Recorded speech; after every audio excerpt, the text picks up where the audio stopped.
Welcome everybody to the IGA podcast. We've been away for a little while waiting for the right topic to come up, and I think today we have it. I've never had so many comments come through my Facebook, both on notifications and in messages, as I have done with this subject. The subject, which I'm sure a lot of you will know about, is Cuties, the Netflix film that has recently apparently lost Netflix a good £9 billion. We're going to decipher what it is that made them lose that money. What were their successes? What were the failures with the film? Did they miss the mark? Was the message better than people actually realised? With us tonight, we're going to have a whole array of guests calling into the show, giving their opinions. And my first guest tonight is a lady called Rebecca. And she is a writer, producer, publicist, and has also published many books herself. She's going to give her take on the film itself. Hopefully, give us a quick little run through of what the film might have been about, or what maybe they were trying to portray, and we'll see where we go from there. Really. So, Rebecca, welcome to the show. Hi, thanks for having me. So, whereabouts do you hail from? I am in sunny Florida in the United States. Ooh, I bet it is sunny right now. It is. We just went through a tropical storm, so everything has been washed clean and the sun is out. Beautiful. It normally happens here. We get nice bright views after a good rainstorm, but I think yours are slightly different to ours. A little bit. Ours can be a little bit violent over here, but that's okay. It's fine. It's over now. So do tell us a little bit about yourself. I've probably undersold your achievements, if anything. Oh, no, I liked that. That was nice and understated.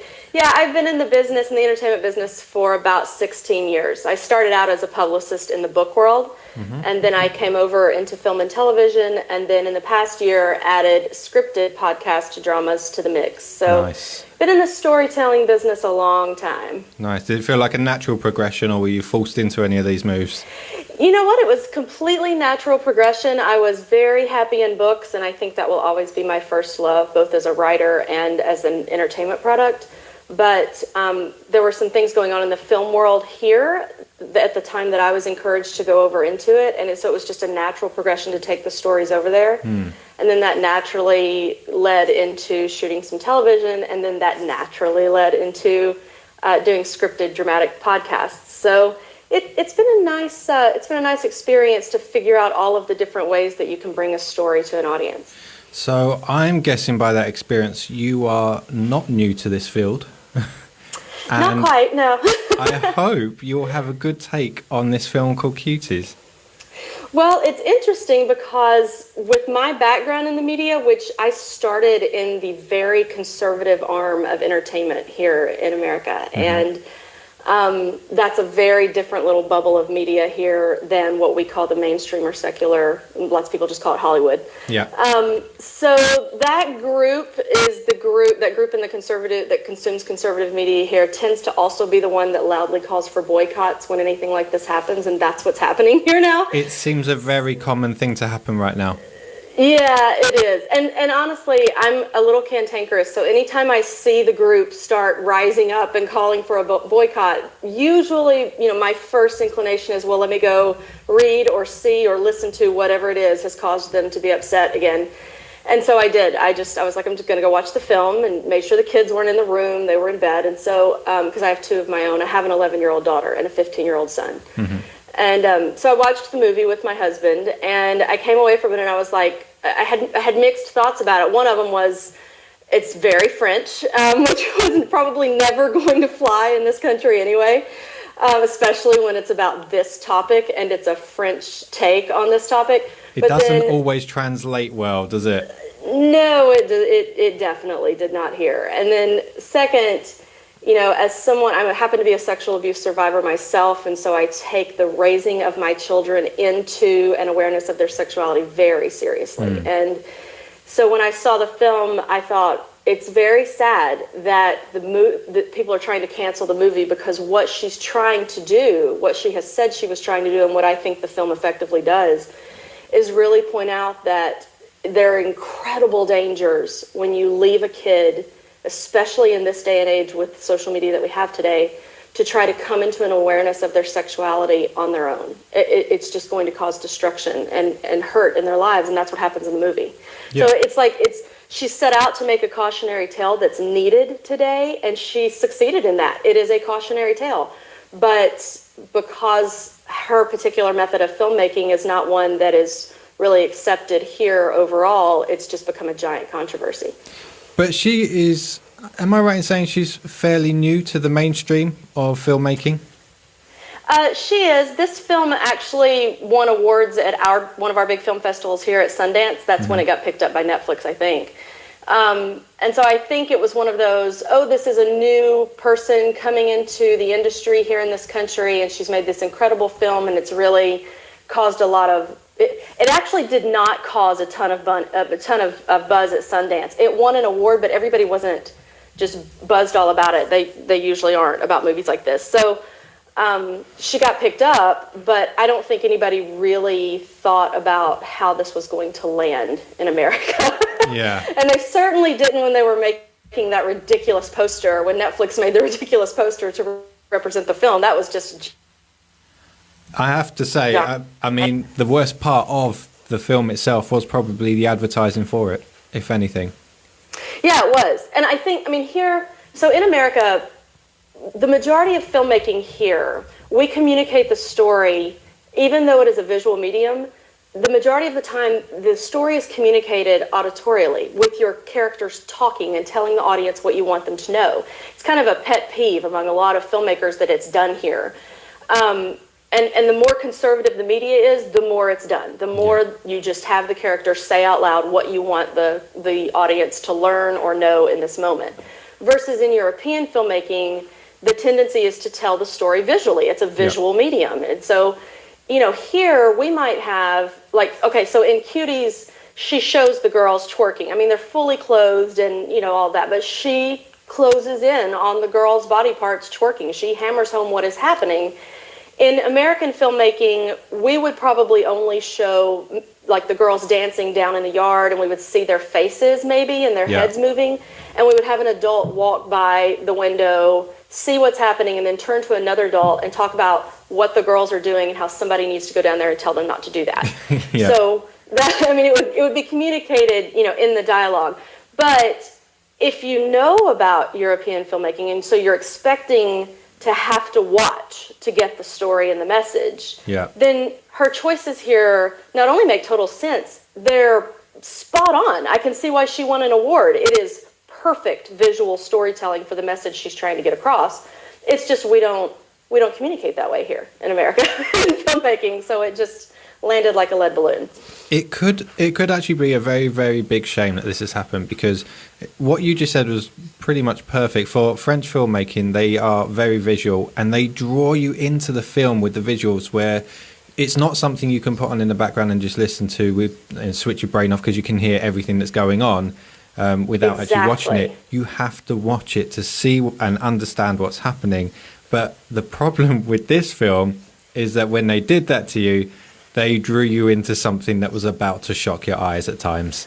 Yes, it was her challenge here is that her subject matter visually, if you're going to show that subject matter visually, there's this crazy fine line to walk, and I don't think there was ever going to be any way for her to do that visually and satisfy even the majority of viewers in this country. And I think that, unfortunately, I really think that's something that Netflix should have realized early on. Netflix was birthed in this country, but they are making a push to be a much larger global company.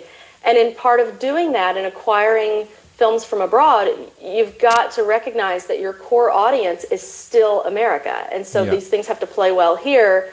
And I'm not saying that they couldn't have done this film in a way that would make it acceptable here. They probably thought that the people who are boycotting it now would never have seen it anyway, because it's in French with subtitles. So that crowd tends to not watch that content. But they could have laid the ground for this to come in and be known for what it actually is. Instead, they made a stupid marketing decision in that visual representation of the film, and then they didn't initially, when the uproar started, they didn't even initially make a statement about it. It took them a few days. Yeah, that was a bit disappointing. You would have thought maybe with something like that they should have come out or even had something prepared. I mean, it's not like you can't say that nobody at Netflix watched this film beforehand and thought, no, there's nothing in there that will upset anybody in the world. Right.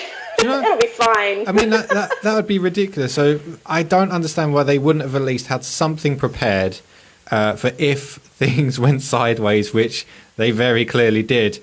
Because, I mean, if anything, because obviously they are a profit organisation, they have shareholders that will be expecting the value to stay up.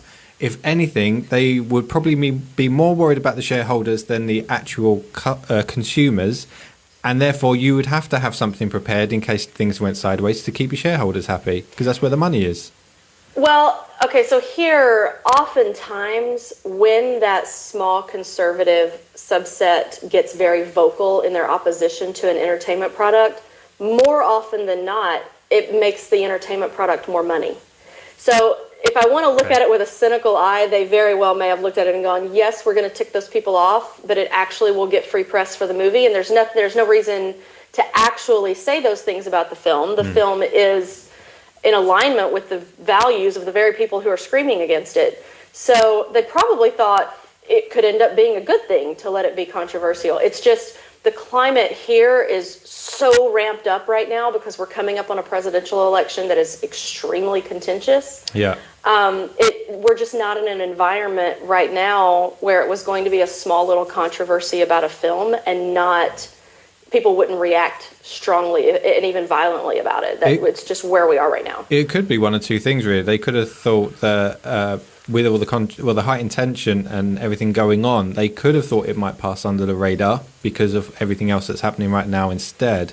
But on the flip side of it, you could be right in what you said, where maybe they knew that this would happen and they're in the boardroom when they're hearing the uproar coming out about it and everyone talking about it. They're probably there just high-fiving each other like, good job, guys.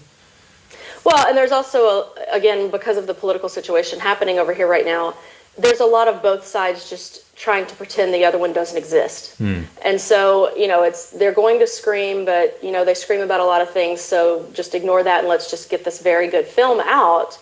And maybe they underestimated that, exactly how that crowd would react to this. I mean, I've had multiple conversations online about it, and it's ranged from everything from, some of my friends were trying to cancel out the movie before even seeing it, trying to say what the movie was about without even seeing it. Yeah. And thankfully, some of those were like, after I said, well, I would encourage you to watch it before having an opinion about it. There's an idea. And so some of them would go watch it. But then, another of my friends, she actually unfriended me and said, I don't want you to educate my friends. And I went, okay, well, that's the climate we're in right now. Nobody wants to think about anything other than what they already believe they know. But it's funny you should use that term as well. I don't want you to educate my friends. That's what she said. I don't want you to educate my friends. And I thought, that is the perfect commentary for where we are as a society over here right now. Nobody wants to hear the other person and learn. And it's, going back to the public square used to be a place where we would all get together and we would talk and we would try to get to the best idea. And we just don't have that right now. Right now, everybody believes they have the best idea and they don't want to hear anything else. Very much like the IGA podcast then, where you can actually come and give your viewpoint no matter what it is, and we meet somewhere in the middle possibly.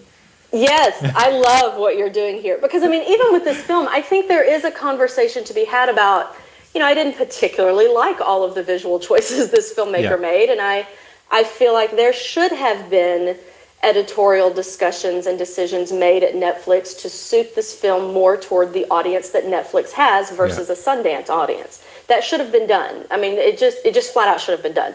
But it wasn't, and I think that's a conversation worthy of having because the message of the film is so timely and needed. These were good motivations by this filmmaker, and it's just being drowned out because the film release was not handled well by the entity that bought it.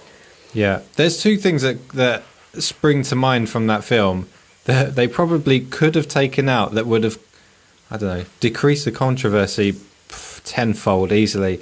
There's one scene where one of the girls pulls her top up and reveals her boob. There's another scene, I think it's the end scene where they're dancing on stage, where you've got one of the girls dancing, then all of a sudden one of the girls' butts just pops up and goes down, Yeah. And it's a shot from behind, and you're just like, where did that come from? You know, I know it's for shock value, some of it, but I do think things like that, like you said, depending on where you are, because you're talking about different countries, different cultures, different ideals. And some things just aren't going to fly in certain countries. Well, and here we tend to err on the side of being conservative most of the time. I mean, I don't mean to whitewash, to use that term, of what our media is. We have gotten more and more and more brazen in our media here in the past 10 to 15 years. However, you can flash on girls twerking and we get it. You don't have to show us 7 seconds of girls twerking for us to get it. You can show the twerking and then show us their faces. And then you can show that scene that you're talking about at the end of what the girls are doing in 1 second, 2 seconds. And we get it. We visually get what you're trying to communicate. And I think there really is a sound argument against why are we sitting in this scene watching this for so long unless it was designed to be prurient. I get that. But when you flip that on its head and go, well, this is how the French do things. They sit you in a scene for a second so they make sure you fully get it.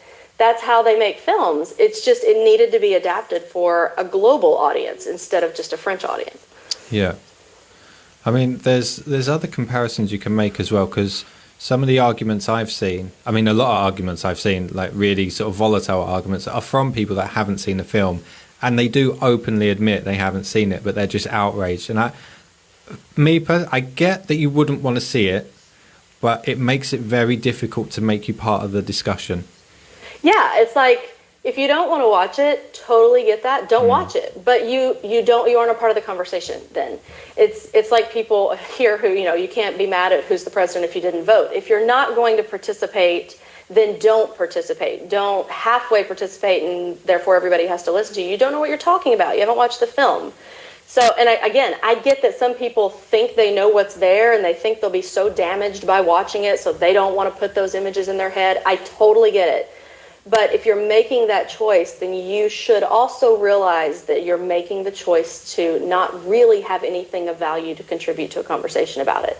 Yeah, because all you can say is what you think the movie might be about, and then that's it, pretty much. And you can be an echo chamber for what other people have said about it, and what good is that? And I mean, it becomes like, again, another one of my friends online who had not seen the film, she actually canceled her Netflix subscription over this and was very proudly displaying her confirmation from Netflix that she had canceled her subscription. We had gone through several points about the film, and then she raised the point of these I was pointing out that it was the film makes the point that wise women or moms need to be there for our girls as they're coming into this realization of their sexuality. And she pointed out how horrible the moms of these actresses who played in this film must be. They just completely abdicated their role as moms for letting their kids do this. And so I started thinking about that.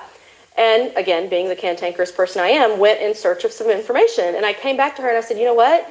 They actually had a psychologist on set every day working with these girls. The parents were there. The parents themselves are activists against the hypersexualization and oversexualization of children, of young girls. Wow. So they took great pains to make certain that these girls would not be harmed in the making of this film and that they would understand what it is they were being a part of as much as they can at that age. And they have continued to keep that psychologist working with those girls afterwards just to make certain that a safe environment was provided and education was provided to those girls.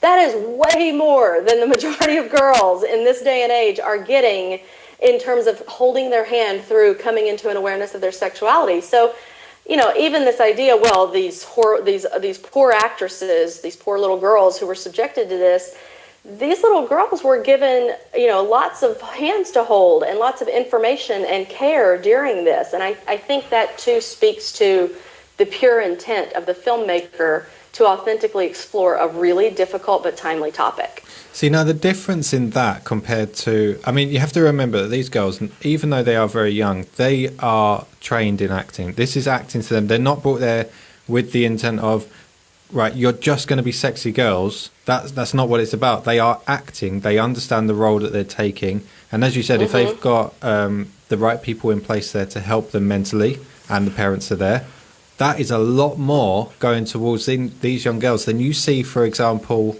what would you call it?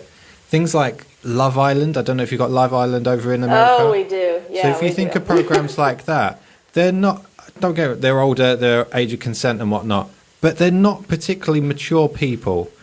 And they are thrusted together in the hope that something will happen that will cause either drama or sexual activity on screen. And they are given no support whatsoever. They are just told to deal with it. And we've actually had cases in this country of members coming out of that program or programs like it and have committed suicide because they can't handle what comes with it.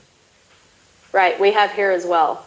And they also, there's something else that I read in the interviews with the filmmaker, the girls who play, the four, I think it's 4 or 5 main girls, I can't remember right now, that play the main girl leads in the film, they all had seen this content online prior to taking these roles. They weren't exposed to anything they hadn't already seen. So I think that's something, definitely here in this country, we don't want to know that information. It's uncomfortable for us to have to admit that our little girls are seeing this. My 11-year-old daughter, as much as I try to be a gatekeeper for media, she's seen these things. It's out there. Yeah. And so, this whole, we're exposing these actresses to these things, they knew, they'd already seen it. And like you said, they've been trained as actresses. I think the girl that plays Amy, who's 11 in the movie, is actually 14. She's seen this stuff. So it's, there was care taken to ensure that everyone was not damaged in the making of the film, and the film was made to try to prevent further damage of girls coming into an awareness of their sexuality. It's just, there was nothing bad here, and it's just so sad how it's turned purely because of the public conversation and a misunderstanding of what it is and even what it was meant to be. Yeah. There's one question I do have, though, because where we said that they've got the people in place to make sure they're taken care of, their emotions mentally taken care of, parents are there, they're in essentially what you might consider a safe space. There's also been reports that in the lead up to this, there were over 600 auditions, basically over 600 children who had to audition for the role of twerking girls. And there's a little bit of uproar, bubbling under the surface that essentially there could be a lot of tapes there, which could be deemed as not child porn, but exploiting children.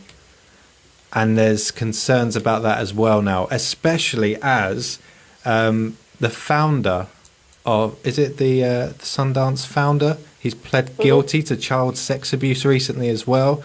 And although he didn't necessarily produce or have a hand in actually producing this film, the fact that he's given it an award is now being linked directly to them. I'm sorry, who's been charged with child sex abuse? The founder of Sundance Festival. That's Robert Redford. No. I've got on here the New York Times. A Sundance founder pleads guilty to child sex abuse. The co-founder, Sterling Van Wagenen? Is it co-founder? Yeah, he's the co-founder. Robert Redford founded Sundance, and he's as good a man as there is out there. So I just want to be really careful that we're not besmirching his name. No, it's okay. I'm not an expert on anything here. I'm literally just trying to find information from all over the place as I hear and think of it. But yeah, Mr. Van, what did you say, Wagenen? Yeah, it's Wagenen. That's the one, yeah. So he has pled guilty to child sex offences. So now people are linking that directly to this film as it won an award there. Yeah, but this film was not produced by Sundance. It was not paid for by Sundance, which is really what produced means. It wasn't a Sundance thing until it came to the festival. It was already completely done.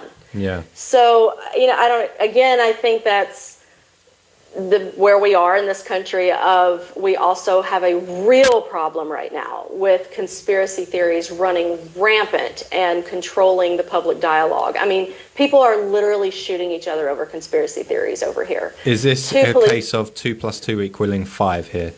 Yeah, it really is. I mean, there's a conspiracy group out there, and 2 of its followers killed 2 police officers out in California, I think it was yesterday or the day before, acting on the kind of conspiracy that their group is after. I mean, it's out of control here. I'm not in any way excusing the co-founder of Sundance. If No, I don't think anyone could or would. he did something horrible, he needs to pay the price. So we've just Film had in this particular. He probably didn't even know about the film. Sorry? Sorry. He probably didn't know about the film. He probably didn't even know about the film, to be honest. He was probably so far above it, it's like another film, okay.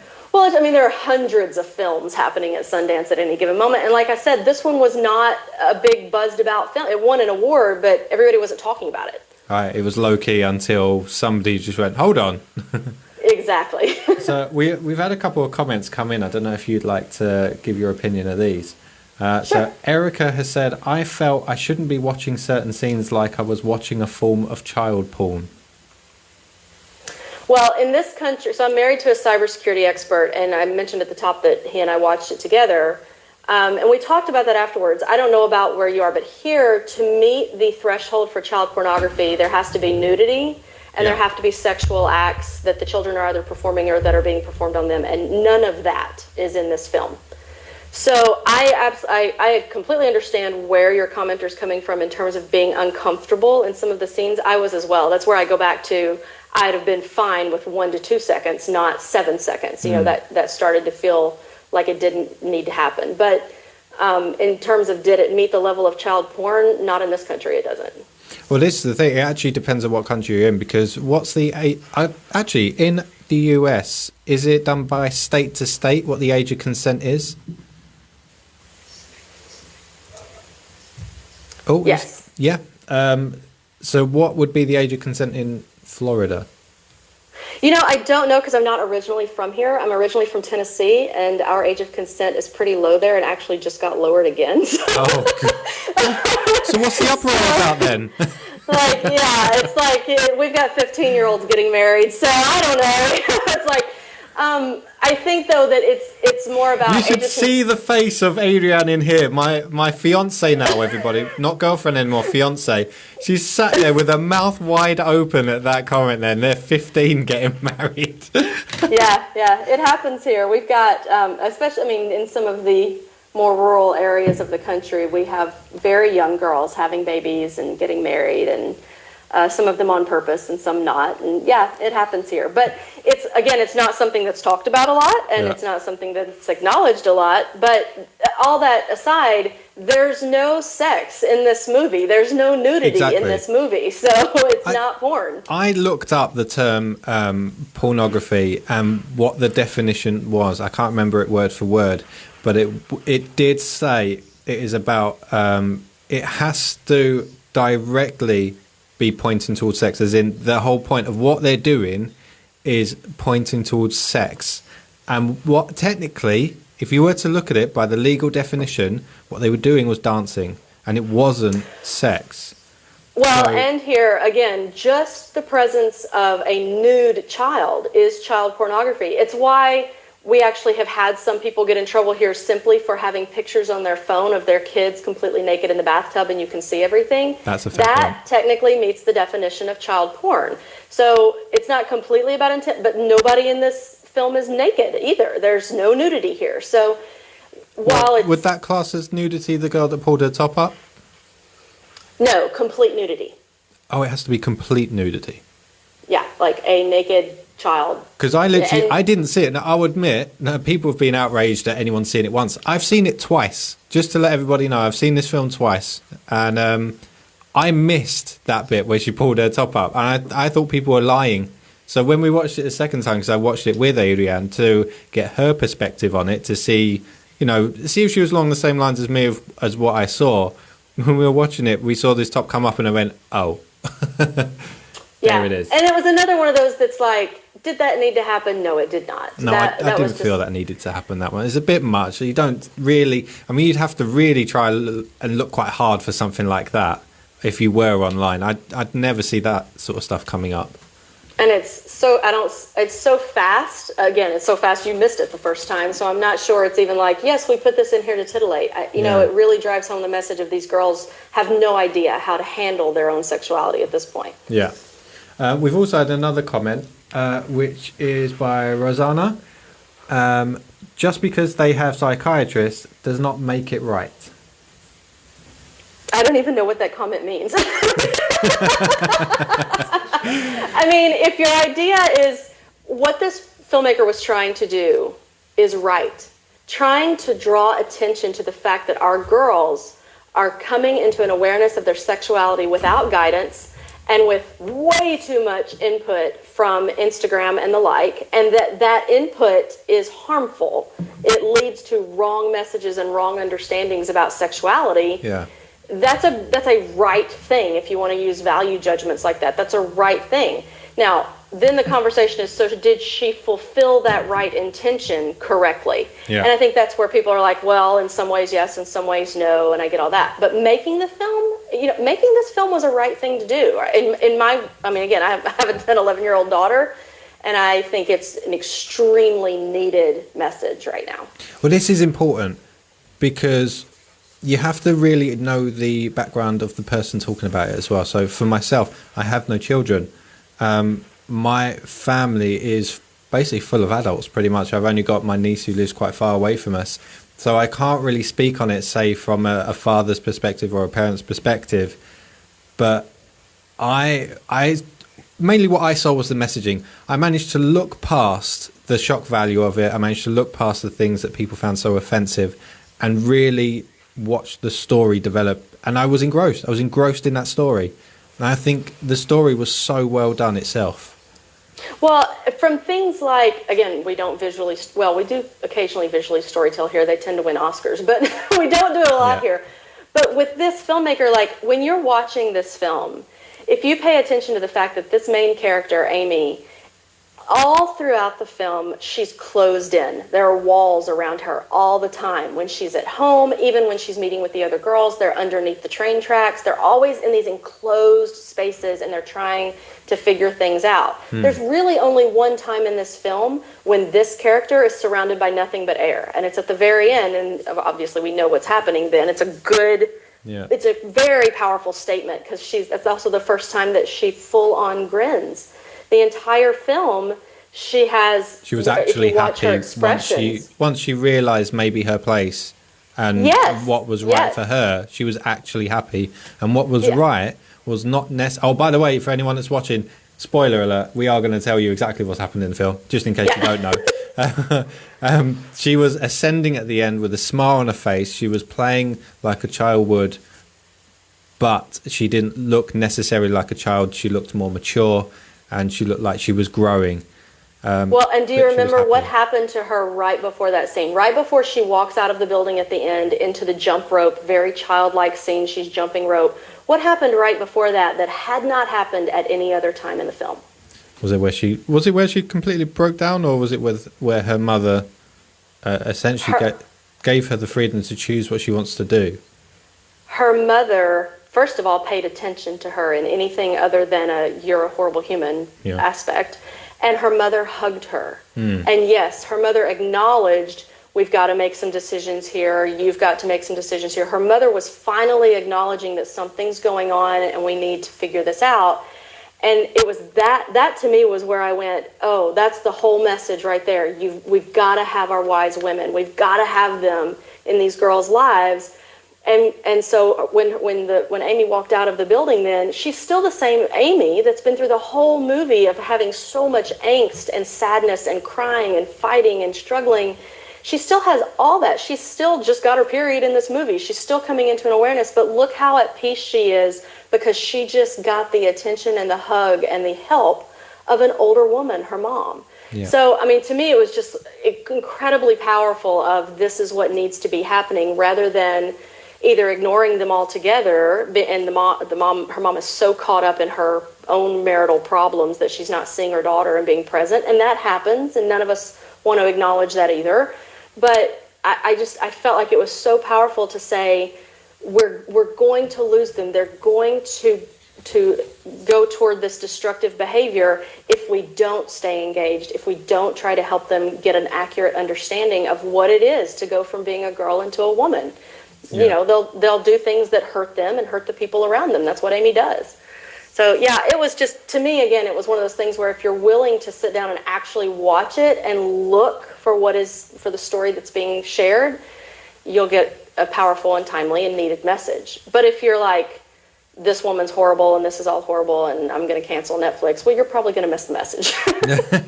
That is the main thing. So like I said, I've had more messages about this and comments than I've had in anything ever. I must have been, I think it was over 200 comments within 4 hours. Yikes. I was dealing with I did the most stupid thing I could have done. I wanted to do this podcast and I decided, right, I'm going to do this podcast. I'm going to put a little post out on these podcast groups, see what reaction I get, see if people will come on. I got 200 comments in 4 hours and I just got into bed. So I was going to go to sleep and then suddenly I got, a comment. And wow, that was quick. I'll just reply to this one. Then I was awake until it must have been about 4:30, nearly 5 o'clock in the morning. I was dealing with all these comments because I'm thinking, well, I'm going to have to message them all now because otherwise God knows what I'm going to deal with when I wake up. Well, and were your comments, were they upset about it or were they questioning, or what was the general consensus there? What I found was the ones that were really outraged, the ones that were truly, truly outraged, hadn't seen it. Yeah, actually the filmmaker said that too in her comments. She said, I had it in front of me because I thought it was so interesting. She said, I realize that the people who have started this controversy haven't yet seen the film. I'm hoping that these people will watch the movie now that it's out. I'm eager to see their reaction when they realize that we're both on the same side of this fight against young children's hypersexualization. And yeah, that to me it's why I really like what you're doing on your podcast. You know, it's let's have a discussion, but come to the discussion informed about what we're going to talk about, not what somebody told you about it, but what a thing actually is. It's more important to let a thing be what it actually is than what people have to say about it. You know? Yeah, and I found that the people that had actually watched it, they took away from it the message, and they really did like the message. They didn't necessarily like what they saw, but they liked the message. And the most common word I've seen come up in every conversation, well, nearly every conversation with them, is uncomfortable. Yeah, well, I think that's what she set out to do. Yeah, and I think it is because this is not to insult or upset anybody. But I feel there's a level of maturity in being able to sit there, endure something that you do find, in quotes, uncomfortable, and actually come away with maybe a, not necessarily a positive outlook on it, but a more thought-provoking outlook that maybe makes you look at your own life and maybe the real world around you and make certain changes or make certain realizations to help make those changes and do things for the better for your children, for other people with children. I think they tried to do something. I think they knew they were taking a huge gamble with this, and it'd be such a shame if we all just missed the point and just let it go. Because yes, they might have pushed the boundaries and at times they might have gone too far, but there is a message there, and it's a very, very important message for all of us. Yeah, that's such a true point that I totally agree with you that it takes a certain level of maturity to sit through something that makes you uncomfortable to try to understand it better. And it's something we just, we don't have a lot of right now in this country just because of where we are politically. But I think we've got to get to a place of reaching that level of maturity again, or we miss out not just on good messages like what this film has, but on learning and being better and making things better than they were when we got here. If we're not willing to have the hard experiences and the hard conversations, then, you know, you're just left with this shallow civilization that can't get anything done. It just, causes an unfortunate downward spiral that I think, you know, we're pretty far down in right now within the last few years. But I do hope that the filmmaker hears this interview, because I've thought a lot about her and how completely disheartening it must be, because when you go to make a film, it consumes your world for the time that you're making it. And they can take a year, they can take 7 years. I mean, they can take a long time. Yeah. And they take, you make so many sacrifices in your life when you're involved in this art form, of dinners that you miss and time that you miss with your friends and your family because you're trying to focus on this project and get it done because it's important and it's consumed you, and you feel like you have to use your abilities to get this message out there. And I feel like that's what this filmmaker did. And I've thought so much about how frustrating it must be to be getting a worthy message out there and it be being treated the way that it's being treated. And she's being talked about the way she's being talked about, which is wholly untrue to who she appears to be in her interviews and why she appeared to make this film. So I hope that she is also hearing the encouragement of, no, some people are getting it. Some people understand what you were trying to do here and believe that you did it. Even though parts of it are, I wish had been changed for this particular audience in my country, I get what you were trying to do, and you did it well. There's a reason you won an award. It's a very well done film. It's quite an extreme, isn't it, to go from winning an award 1 minute to half the world saying that you're an abuser and could be responsible for child sex trafficking. Yeah. Can you imagine? I can't. I mean, people forget that there is a human being on the other side of that name that you're talking about. And this is a human being that I think I read somewhere that she went through a very similar experience of growing up and coming into her own sexuality. So, I mean, to have it be in any way your own story, and you spend a year and a half interviewing other kids to make sure that you have an accurate grasp of the modern experience of tweens and teens going through adolescence, to just spend so much time and dedication on trying to get a message out there that, again, is a worthy message and have it turn this way, I have felt really badly for her. Yeah. It's quite a thing to go through for your first major release as well. I'm just going to run through a couple of possible questions and comments for you. Sure. Just to hear your take on them. So, Alan Snyder, if you're still listening, this isn't for you, Rebecca, this is for me. Less cat, that is not going to happen. That cat is staying there. She loves her cushion. I don't know if you can see. Are you watching, actually? Have you got me on the screen now? I don't now, but I watched a previous show, of course, and I have a cat, too, and I was like, oh, he has a cat. That's great. She is a feature of this show. Her name is Ivy, and she loves her cushion. And when I started doing the podcast, I thought, I wonder if she'll sit on it if I put it on the table. Straight away. She is now a feature, Alan. Deal with it. So... Under that comment, I've got Erica Warren. She has said the movie didn't provide enough information to show where this hypersexual behaviour began with these girls and why they were so comfortable expressing themselves that way. So do you feel they just sort of jumped into it too quickly?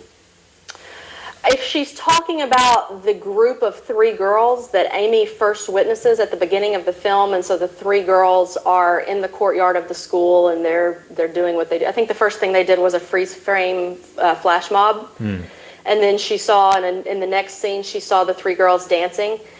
And then Amy stole the telephone from her cousin, and then on the phone, she went onto Instagram and found girls dancing and started imitating what she was seeing. And then Amy, actually went and taught those moves to the other girls. Yeah. So I think that the storyline did show how this behavior came about. I don't think it was, present in the dance group until Amy saw it online, and trying to gain acceptance into the group, she brought her newfound information into the group, and let me show you girls this is what's going to get us likes. I know that because I've now put it online and look at all these people who are liking me. Yeah. So I don't know that I quite agree with that comment. I think it was there. It's just, like most of the film, it's subtle. Yeah, I think actually, thinking about that comment, I think if that is the case that they did jump into it quite quick, I think that is quite... I think that's quite accurate to today, if you think about it, because where they were dealing with social media, it's instant. Everything we do is instant. You don't have a waiting period anymore. Yeah, there is an instant thing that happens with kids of, as soon as they see social media and see those likes start going up, there's an instant, I want likes. So that did happen very instantly with Amy. And that might be something that you look at and go, well, why? Why did she instantly want likes on Instagram? But, I think the response there is that is true to the experience of tweens today. Yeah, possibly. I mean, there's another movie out right now that's causing a big ripple over here called Social Media, also on Netflix.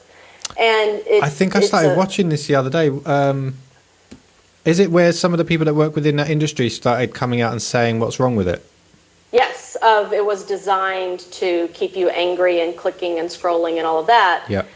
And I think, first of all, was anybody shocked by that? Why is that? No. Why is anybody surprised by that? I don't People think are like, anyone as well. I don't think anyone that's actually watched our podcast previously will be shocked at that, because we had a gentleman on here called Jose Nunez, and he is quite a controversial figure in North Wales, especially because he has a Facebook page, which is a for sale page, but he seems to use it more as a political tool to what we all thought was spouting his views, essentially. That's what it looked like. But when we had him on, because he was controversial and I wanted to speak to him and see what the gist of it was, he actually let us in on the fact that Facebook pushes him to do it. He's basically been told by Facebook, if you keep getting the attention, getting the clicks, the likes, comments, all this sort of stuff, you will be rewarded for it. So like that girl where she has posted certain things on social media and she gets likes because of what she's put on, which then drives what else she'll put on. He's having the same thing, and he's an adult. Yeah, well, and you know what? Maybe that also could have played into anybody's decision making at Netflix, because the number one driver of people sharing something on social media, I can't remember what book I read this in, it was in a marketing book, is anger. If you anger someone, they are more likely to share it. Causing joy actually is not quite as effective to get somebody to share something. So maybe the idea was, well, yeah, some people are going to be angry about this, but they'll share it. Yeah. That's what they do. Are we actually missing the point that maybe the social media element that was in the middle of the film actually should be the sole message here? Because even Netflix might have fallen foul to it because of the whole clickbait thing. Because that is being pushed by social media, and Netflix is not a social media platform. It's actually a what do you call it? A streaming platform, broadcast platform, and they want to be promoted on Facebook. Well, they are now. Yeah. Everybody and their brother is talking about Netflix. So, yeah, maybe I do think one of the big messages of the film is social media is a powerful tool that is literally shaping our girls' understanding of their sexuality, of what it's for and how to express it, and not in a good way. So it's kind of ironic that now Netflix is being punished on that same social media for putting this film out there. They didn't create it, but for distributing this film out there. If I'm looking at my my viewership at the minute, see how many people are actually watching us. If I see a sudden drop, like 50% drop off, I think it's because Facebook's not happy about us talking about them. So we're going to move on from that one. I'm going to go to the next comment, which is from Kieran. And he said, I think this is aimed at you. Thank you for this, Kieran. Maybe you don't find it as almost child porn because of these low age marriage laws. I struggled to get that one out, but I think you got the gist of that one. That is hilarious. Well, sweetheart, I was in my mid-20s when I got married, and I was 30 when I had my daughter. So do the math to figure out my age. That's way too young. There were some questions around the farm of, is she actually going to get married? But it's not that. It's not that I think that sexuality in an 11-year-old is not shocking, but I do recognize that, I got, speaking of talking about things that are crazy, I was 11 too when I got my period. And when you do, like it or not, here it comes, an awareness of your sexuality. And I think the worst thing we can do is pretend that doesn't happen. And I think this film shows that, what happens when you are trying to pretend that something that doesn't exist, that something that does exist doesn't. So do I think it's okay to over-sexualize children? Well, that's disgusting. Of course not. Like I said, I'm a sexual abuse survivor. I certainly know firsthand the bad side of when sex is used for wrong things.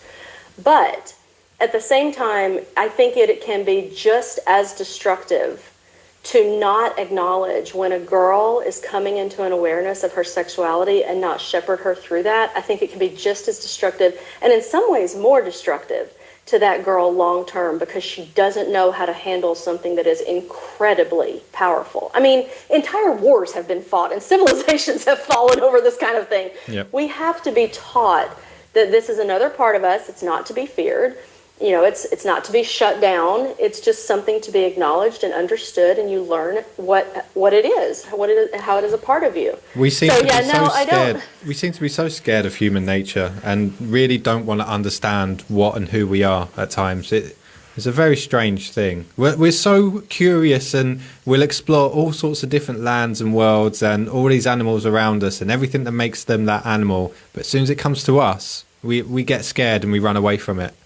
Yes, and there are certain things that we just absolutely will not want to talk about. I think that's maybe something else that this film has run into here. We don't want to acknowledge that tweens and teens are sexual beings. Now, us not wanting to acknowledge that certainly isn't stopping them from acknowledging it. No. Nobody wants to hear it, but people do have to remember it's a truth. And it also is a truth. There are predators out there. There are people that like particularly young children.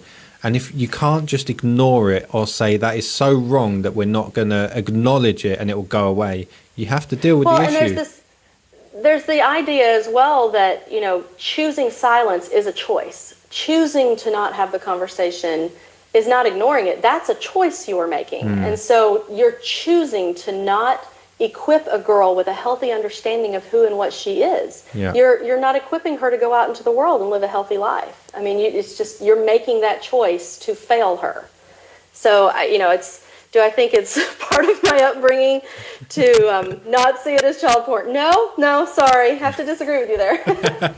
All right, so we've had another comment. The fact that they were dancing provocatively and biting their lip as if to entice and tease the audience was definitely too much. Well, she does that in the film because that is exactly what she saw being done on Instagram to get the likes. Yeah. So I think the filmmaker didn't have the kids do that of their own volition. I mean, that wasn't written into there for no reason other than to titillate the audience. I think she's trying to have them imitate what they've seen. She's driving home the message that kids imitate what they see. And when you see what they were seeing as well online, or actually, first of all, when you see the girls dancing, I believe it was when the main character was looking over the fence and looking down at them while they were dancing. The song they were dancing to sounded very much like a Pussycat Dolls song. Now, they were definitely pushed towards children, those songs. I mean, the kids loved them. So, and you can't exactly say that they weren't dancing provocatively. You've also got public figures like Nicki Minaj. You've got who was the other one I'm thinking of? You know her name? Oh yeah, Ariana Grande is a big one. Now I've always found that one uncomfortable. I like using this word now. It was uncomfortable because especially when she first came on the scene. I know plenty of people that said that she's stunning, she's this, she's that. I thought she looked too young. I know she was old enough, but she looked too young. I thought she looked like a child. Well, and there's an important point to be made here about this movie was not marketed to children. You can't access this film on a Netflix account that is registered as a child account. Both of my children have their own accounts on Netflix. I have one and my husband has one, your viewing profile. Yeah. My kids would not be able to access this film. So, that's another part of this wasn't made to damage kids. You can't even access it as a kid unless you're living that life where you don't have an adult paying attention to what you're seeing. And if you are living that life, you've already seen everything in this film, and at least this film is going to give you the right message about what you're seeing. For a lot of people, this film would basically be like, yeah, I know about all these dangers. That's why I've put these safeguards in place. Right? For other people, and I haven't got kids to have that message, but for other people who don't get it, I'm not going to blame a lot of parents because with life the way that it is, people have very, very busy lives. And I think if anything that, I'm going to bring Corona into this, if anything that coronavirus has taught us is about spending more time with your family and keeping an eye on your loved ones. And that also means monitoring what your kids are doing. You are the one that's in charge of them. You are the one that is actually their authoritative figure. We're being guided by our governments, and the parents are supposed to guide their kids. There is a certain amount of censorship that needs to happen because they're not adults. Well, and we were just having this conversation about a couple of hours ago in a mom's group that I'm in on Facebook, ironically. We all have kids in the school system here in the county where I live, and so we have a little group that we'll know what's going on in each other's schools. And one of the moms was asking about letting her teenagers have a Facebook presence, that she's let them have an Instagram presence, but that's the only social media she's given them. And we were having a conversation about how the social media platform, for the most part, when they're major platforms, it doesn't matter what it is. Your job as a mom is you have got to teach children how to act just as healthy online as you're teaching them to act healthy in the real world. Yeah. Just like you've got to teach them what they should and shouldn't eat, what they should and shouldn't watch, what they should and shouldn't do. You've got to teach them that on social media, because if you're instead coming at it from this mentality of I have to guard my kid from everything and put them in a bubble, at some point the bubble's going to break because they're going to be adults, and you will not have prepared them to be able to walk out into that world and live a healthy life. So you've got to teach them how to be in a world where these things are. And again, I think that's what this film was designed to do. It's designed to draw attention to, you have to teach them, you have to teach them, you can't just leave them to it. And it's like, my kids have social media, but you know what? They don't have passwords on their phones that I don't know, and I am known for regularly walking in their room, picking up their phone, logging into it, and seeing what all they're talking about. I mean, you just have to do that. It's, and I've come across something. I came across something once on my 15-year-old son's phone, and we had a conversation about it, of when you're making unwise choices, the person that you're hurting is yourself, ultimately. And he routinely will say, I know, Mom, my frontal lobe is not fully formed, so I can't make this decision. But he knows that about himself, at least, and so he's learned, to ask about things of, I'm thinking that this is probably the way to go about this. What do you guys think? And it's just keeping that line of communication open all the time between making that safe place for you can come and you can ask me anything. There's no judgment here. It's a safe zone. But at the same time, I'm going to be involved and I'm going to communicate expectations, and you're going to have to meet them. That's just the way it is. Amazing. Do you know what, Rebecca, can I just say it has been lovely talking to you. Thank you for having me. I've been going on a lot. I'm sorry, but thank you for having me. Perfect, because normally when I switch on and do a live video, I'll freeze up a little bit. So you have actually warmed me up very nicely. Thank you very much for that. Oh, good. You're welcome. Thank you. So we're gonna say goodbye to you. I'm hoping I can get you on another podcast in future. That would be fantastic. Sure, I'll be here. Excellent. So we'll speak to you again soon, and we are going to move on with some call-ins, I think. Thank you very much, Rebecca. I'll speak to you soon. You're welcome. Bye. Bye-bye. So we just had Rebecca on there giving her viewpoints on Cuties. I hope everybody did enjoy that. I'm going to look at a couple of comments here, and we're also going to queue up our next caller. Let's get that going. So bear with me, because I'm trying to do this all at the same time. So our next caller is being queued up now. I'm just going to have a look at a couple of comments here. Monique Jenkins said, exactly, it's those uncomfortable conversations that have to happen in order to inspire change. I think you're very spot on them there, Monique. If you don't, as horrible as this film was to watch at times, if you don't see these sort of things, maybe not in quite as harsh a form, depending on where you are, these debates don't normally come up, and they get swept under the rug, and a lot of people fall by the wayside because of it. So next up we have, I hope I'm pronouncing your name right here, Jonda Adams, sorry. Jonda, how are you? Hello. How are you? Can you hear me okay? I can hear you just fine. Can you hear me? I can. I'm actually getting a little feedback. I think maybe I need to shut down my computer. Here we go. I've turned you down just slightly as well. Hopefully that's a bit better for you. It's perfect. I just needed to shut my computer off. Amazing. So, where do you hail from? Yes, my name is Jonda Scott, and I hail from Woodbridge, Virginia. I'm a native of New Jersey, so I am in the United States. Another United States, but the United States is so big, you're practically in a different country most of the time. Yes, I'm on the East Coast. Yeah. So what do you think of not the podcast itself, but the views expressed in it so far about this film?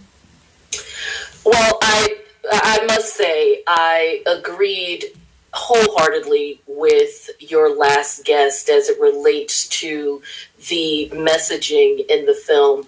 I also have concerns that this issue, like so many others, is one where individuals are making judgments based on what they see online, what they've read on Twitter, and all of these other places without doing their own investigation into the movie. I learned a lot more about this movie in my own investigation before even seeing it, in terms of what the alleged concerning scenes were, in terms of what the goal of the filmmaker was, whether or not this was one purely for prurient interest. I looked into those things. And this is just like any other issue where individuals just jump on the bandwagon. It's quite ironic that we're talking about these children following what they see on social media or television, because let's not forget television and movies. Music videos are still being made. People make their own music videos, YouTube. So it's not just about Instagram. Yeah. And so, so I think we're leaving out a wealth of other images, as well as things that they see with their peers. And so it's interesting that the movie is really about I won't reiterate everything the last person said, but what they are getting from those images and how it impacts them when they hit very crucial times in their lives. Yet you have an entire movement based on people forming opinions by doing the exact same thing without digging deeper at all. Yeah. And do you know what else? I don't know if you were going to hint towards this. One of the worst things, and yet one of the funniest things I have seen so far about people reviewing it, especially those who are in uproar about it. This is hilarious, right? So they're talking about this film is about exploitation of children, and they're saying you can't portray that by exploiting children. So what do these podcasters and people going online having a go at it, what do they go and do? They show clips of this film that exploits children. How can you argue against it while exploiting them yourself? And constantly putting the photo out there, right? The two main ones I saw, which from our communication behind the scenes I'm going to get into. Yeah. The two main ones I saw, the one where they're dressed in blue is sort of the glossed up picture. Yeah. And then there's one where they're standing, like mentioned in one of these little scenes, where they are basically alone because, yes, they meet kind of under bridges and by the railroad tracks.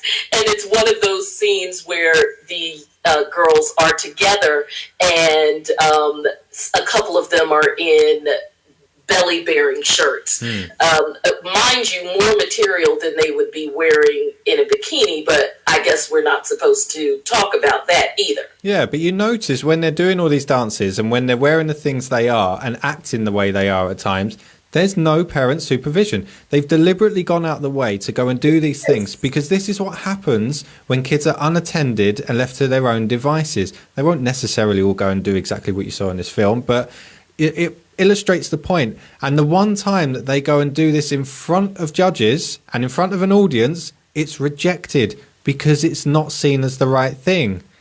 And then they understand. Well, the main girl definitely understands it. She just bursts out into tears and runs off.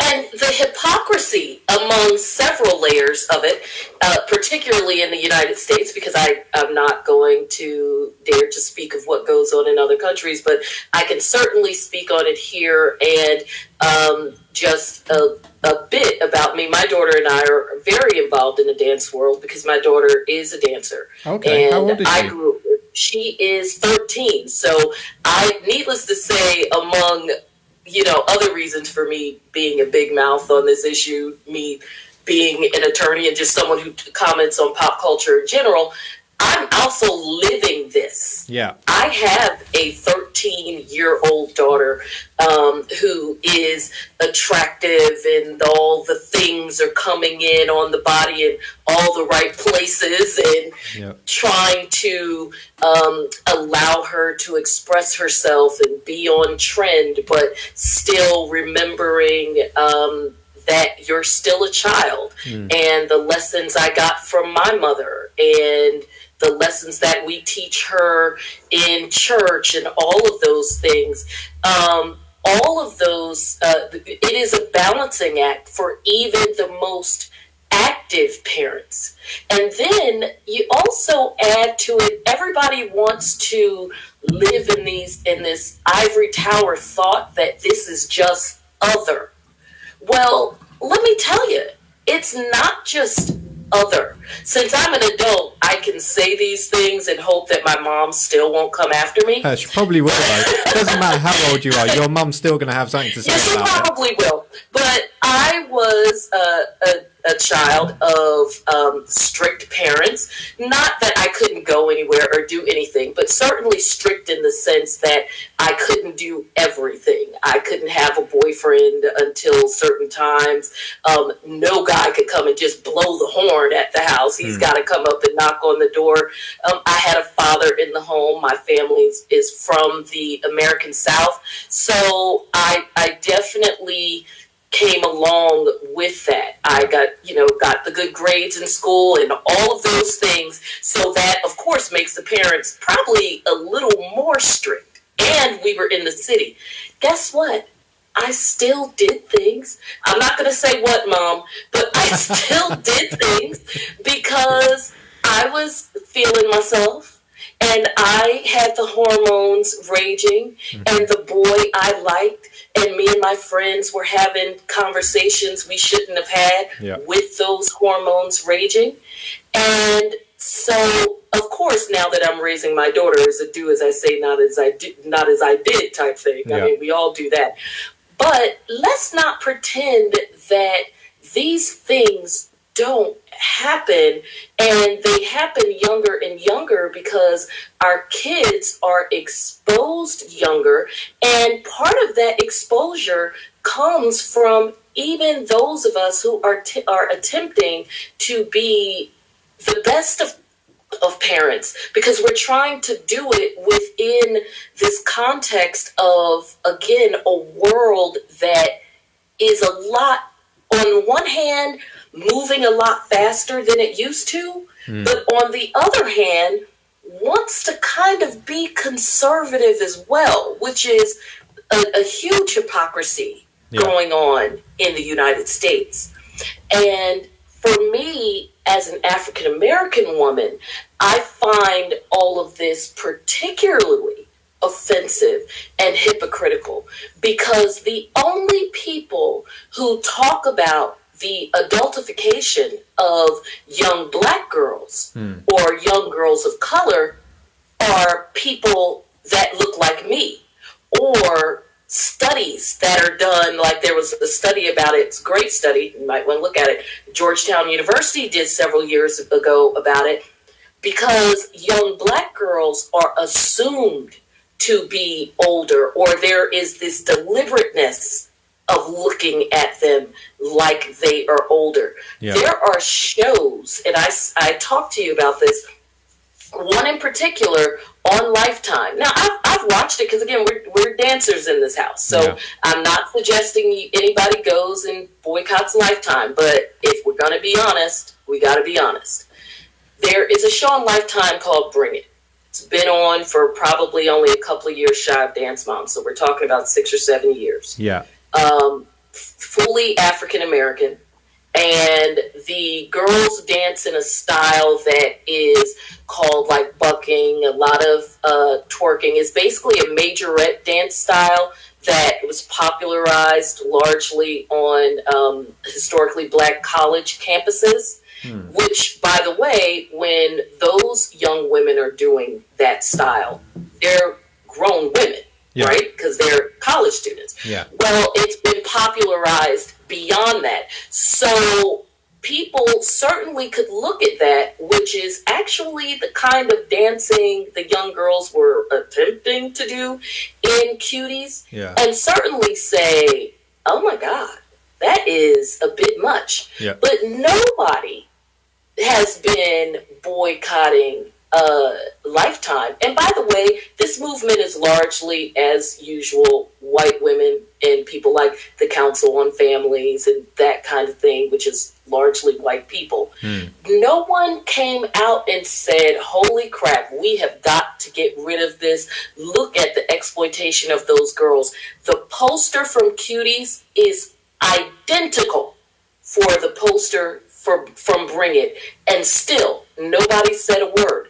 But we get Cuties where, yes, the lead character is a girl of color, but her supporting cast, who are bucking and twerking and largely in these outfits, they're largely white, and all of a sudden the world has to stop and Netflix needs to be blown up because Heather and Megan are bucking versus Takesha and, Latifah. Do you think that is a big issue of this, or part of the thing that's driving it then? Do you think there is that issue of a racial divide over who's in it and who appears to be doing this? I think it's a part of it. I would not dare to say that was the only thing. I think that while it's one of those things, and it is something we deal with often in the U.S. in terms of, and you're going to hear me keep saying it, the level of hypocrisy that we deal with when it comes to pretty much anything, whether it's social justice issues or even dealing with something as important as our children, which is that we all have a general idea that something may be a little off, right? I did worry, actually, when I first saw it, as it first started, I did worry, where are they going with this? Because obviously the opening scene was of a particular religious group. The main character was black, and I just thought, where are we going here? Why are we showing these particular thing? Is there a message here? Because we all look at everything now and you think, what's the message of this one? But absolutely. I'm not sure. I mean, but then I'm not one of the ones outraged. But I didn't see a racial divide, as in they were using race to create controversy in a way. I think people have picked it up and tried to sort of politicize that. And I feel like that would be pushing part of the agenda, which is outrage against it. Well, no, and to be clear, because again, this is one of those you had to be there, right? Kind of like it's a black thing. Yeah. I mean, yeah, I can't really speak on that side of it because I'm not. So let me kind of explain what I'm saying. I'm not saying at all that it is a racial issue. I'm saying that in a lot of situations, and this is one that I feel falls under that general umbrella, that something is blown up into a, that we hear about the movement, that people are ready to march into the streets based on who the quote unquote victims are. It's kind of, I'm an attorney, and it's kind of like when you're doing a class action suit, some members of that class action make better face clients than others because you want the most sympathetic face as the named person on the suit, and everybody else falls under et al. Or and the rest of them. And so the reason why I bring up the racial aspect of this, and again, it is speaking totally from the perspective of someone who would feel this way. It is the reason why I'm bringing up that aspect of it is because when the face client looks a certain way, mountains move.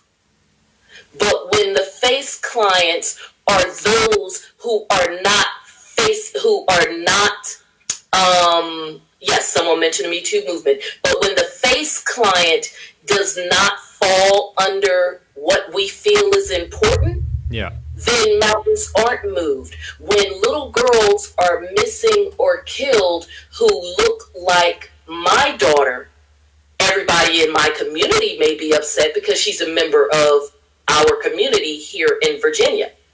But will she get national attention? Probably not. But if she looked like John Benet Ramsey, 20 years later, we're still talking about the case. Yeah. No, do you know what? I do understand that aspect of it. Yes. There's one question I do want to ask, actually. Is there a concern that, so with this film blowing up the way it has, and I feel like the people that have watched it, like I said, I've had hundreds of comments, hundreds of messages about this film, and probably to the surprise of a lot of people who are condemning it, I've had a lot of people say that a lot of positive things behind the messaging within the film. Are you concerned at all, or is there a concern that maybe there's a missed opportunity here because the leading role in this particular film that has blown up, possibly to be one of the biggest films of the year, there's a black girl at the forefront of it, and we're missing that. We're not really talking about the fact that somebody, I don't even know the correct term, if I'm honest. A young woman of color. A young woman of color is at the helm of this film. And are we missing that positive thing that's come out of it? Yes and no. I think that while there is a missed opportunity to not only talk about her, but to talk about her heritage and to look at her from the standpoint of how was her performance? How did this young lady convey? Maybe, how does she look long term as someone who could be the next Marsai Martin or Zendaya in terms of her acting skills? We are looking beyond that and focusing on the controversy. So from that standpoint, it is a missed opportunity, certainly for that young lady, because she swept up in the controversy, because there are some nuances that we talked about with her performance that are actually quite well done given her age range. And some of those things, there are adult actors who do not pull off well. This young lady did a great job of pulling off conveying emotion when she was not speaking. Like what we mentioned, where you knew that she came to a realization about herself just from the expression on her face at the end of the movie. Yeah. That was a powerful moment that she conveyed with her face without having to explain it to you. We got it. That's it. Those are the types of things that speak well to this young lady as an actress. So as a young actress, there's certainly a missed opportunity there, because anybody in this movie are just those people who were in that movie. Yeah. Because I wanna have this right. Her performance was fantastic. It really was. Dancing aside, it was fantastic. Which was a very small part of the movie. Yeah.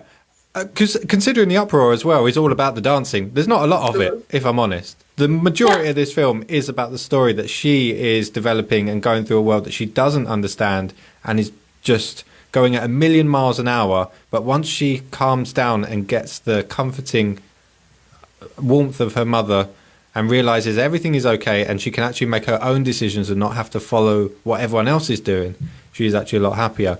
But that moment where she cries on stage, I could feel a little build up of tears there. Yeah. I felt more emotion in that one bit than I have seen from most actors' whole careers.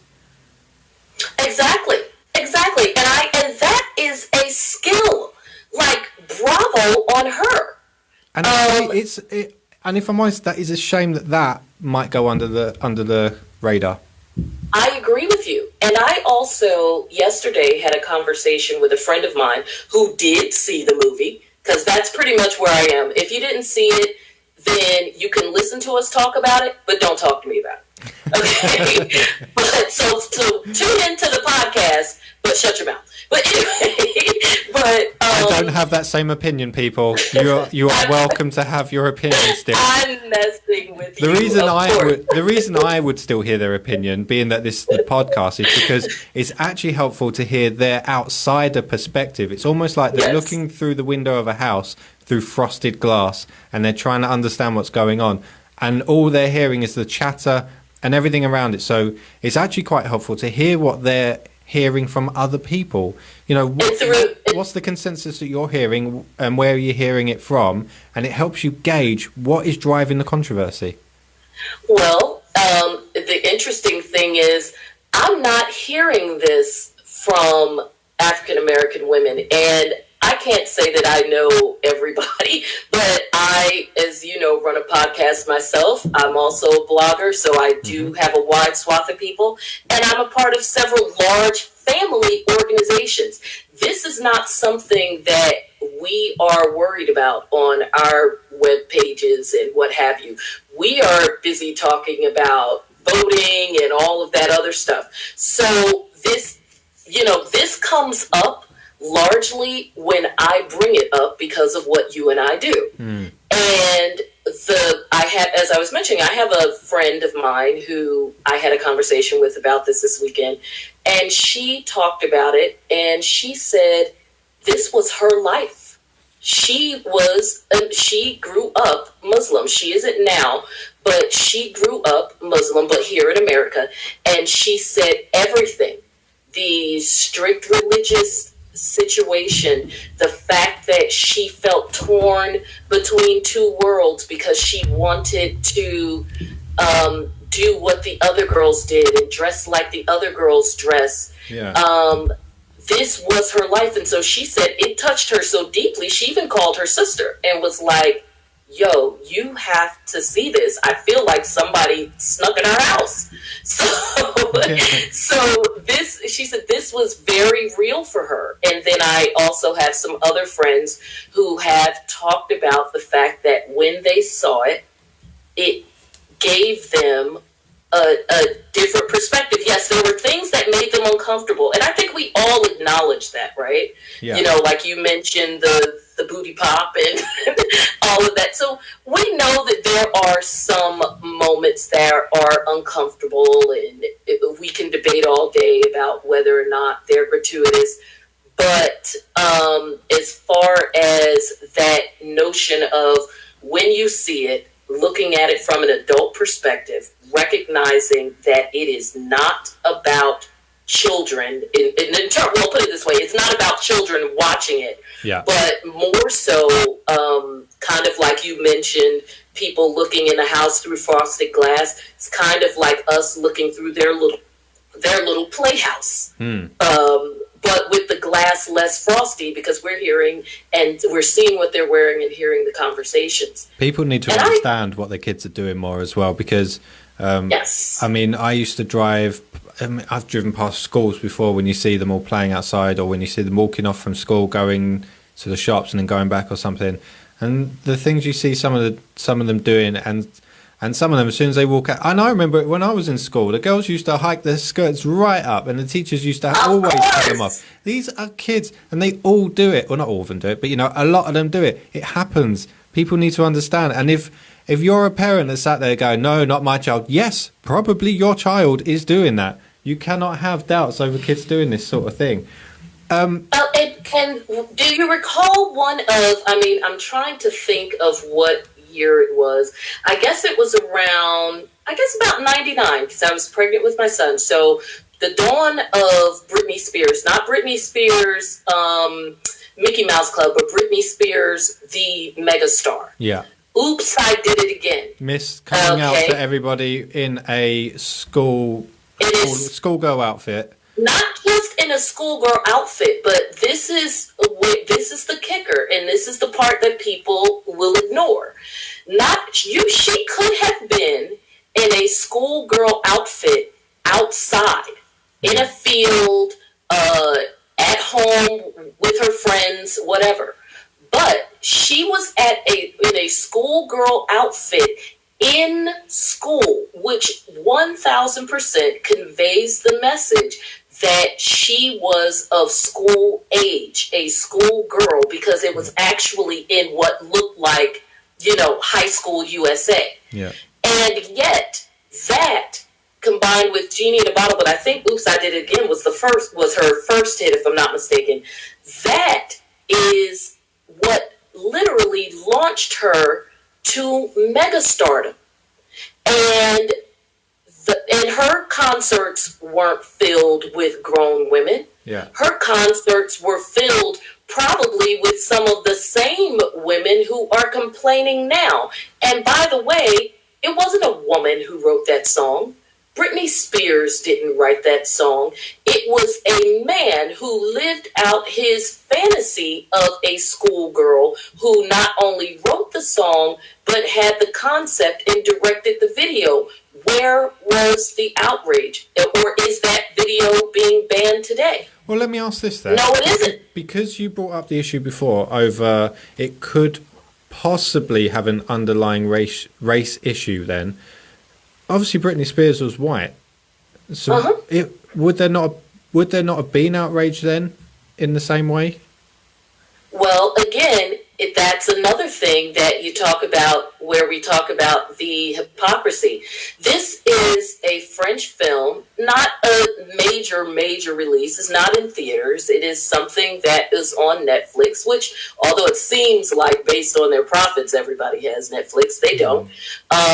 Whereas Britney Spears was put out there as a pop star, probably the answer to who has now become Beyonce, or at the time, the answer to, I guess, maybe Aaliyah, Shanti, that group of young ladies. And when it was decided that we were going to, it's not about the boy band groups anymore.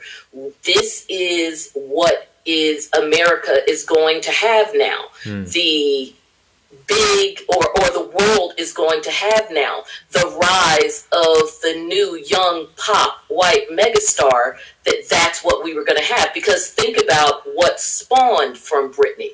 Because Britney was probably the first big one, and even bigger than the rest since, I grew up, I'm probably revealing myself, like Tiffany and those people, and they still weren't as big as Britney became. And because Britney was so big, you needed a bunch of extra little Britneys to fill in the gaps. Where you had, you had Christina and all of these other folks who came out, and you give them personalities. This is the good one. This is the bad one. Yeah. And all of that. But the point is, that is where that's part of, again, that hypocrisy, because it is convenient and it is, the bottom line is it's convenient. When it's time to make a pop star, we don't pay attention to that.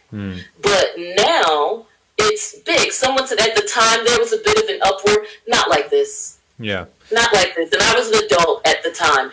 People talked about it, but certainly there was nowhere near enough of an uproar for that young lady not to just become a star, but a mega star overnight. She didn't just go from doing shopping malls to bigger shopping malls. She went from shopping malls to Wimbledon. Yeah.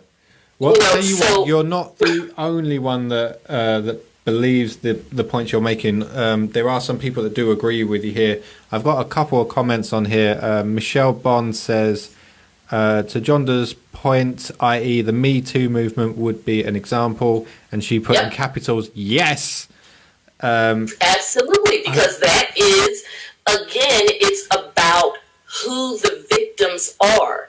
It's about the perfect victim. Courtney Love called out Harvey Weinstein on a red carpet, fully mic'd. You can look it up anywhere. Way.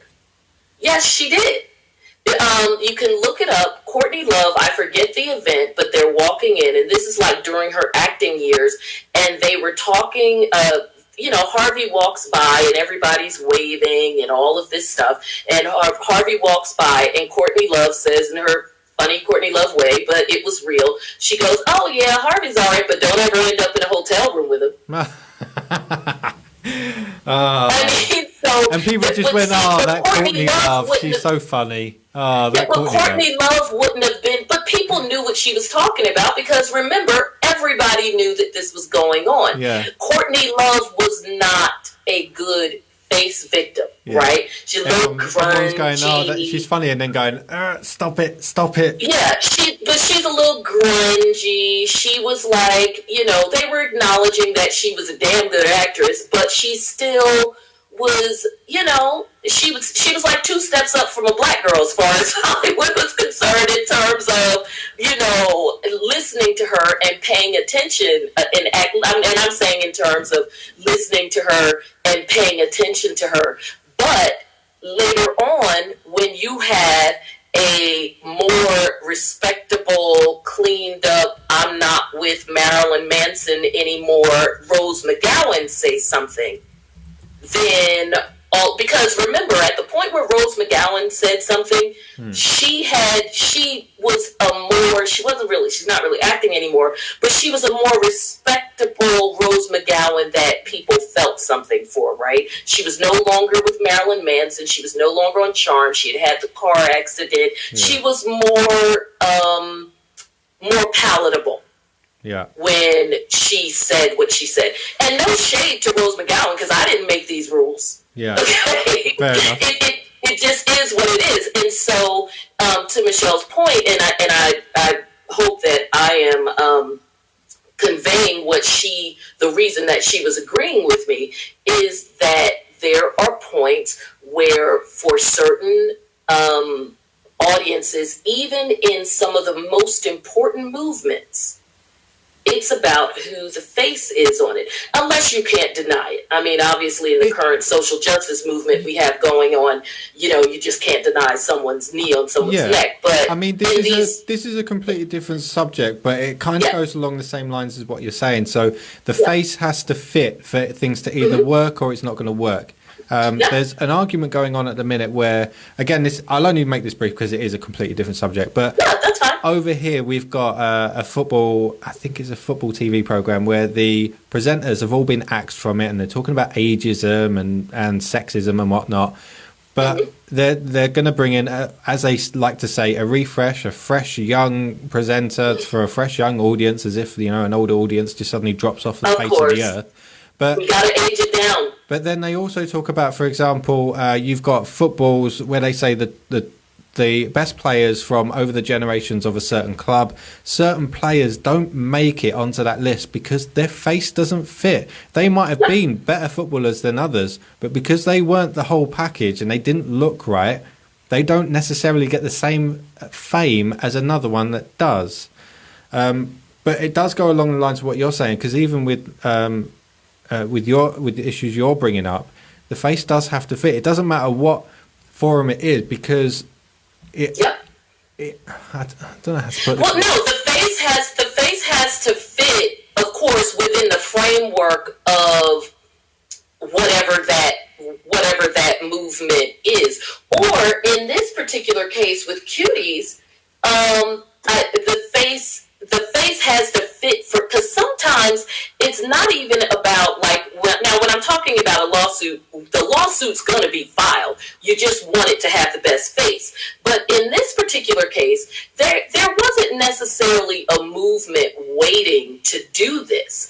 But because of who the victim is, and that face fits, as in for the purposes of how things are run over here, then the face that fits is a little white girl. To then say, the hell with all of this. Now, I would challenge people to then, if you feel this way about objectification, then go to every retail store in every toddler, junior, and children's section and protest about bikinis, because your daughter is more likely for someone to start having stirrings when seeing them when they're in person walking around in short shorts and a bikini versus when they see it in a passing glance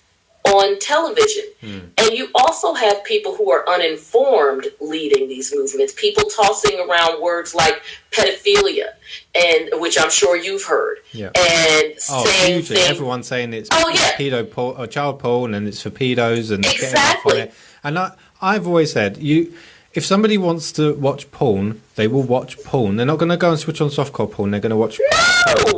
Why do you think people like pedophiles going to gravitate towards this? Like, this is it. This is the pinnacle of what we've been wanting. Okay. I really don't think so.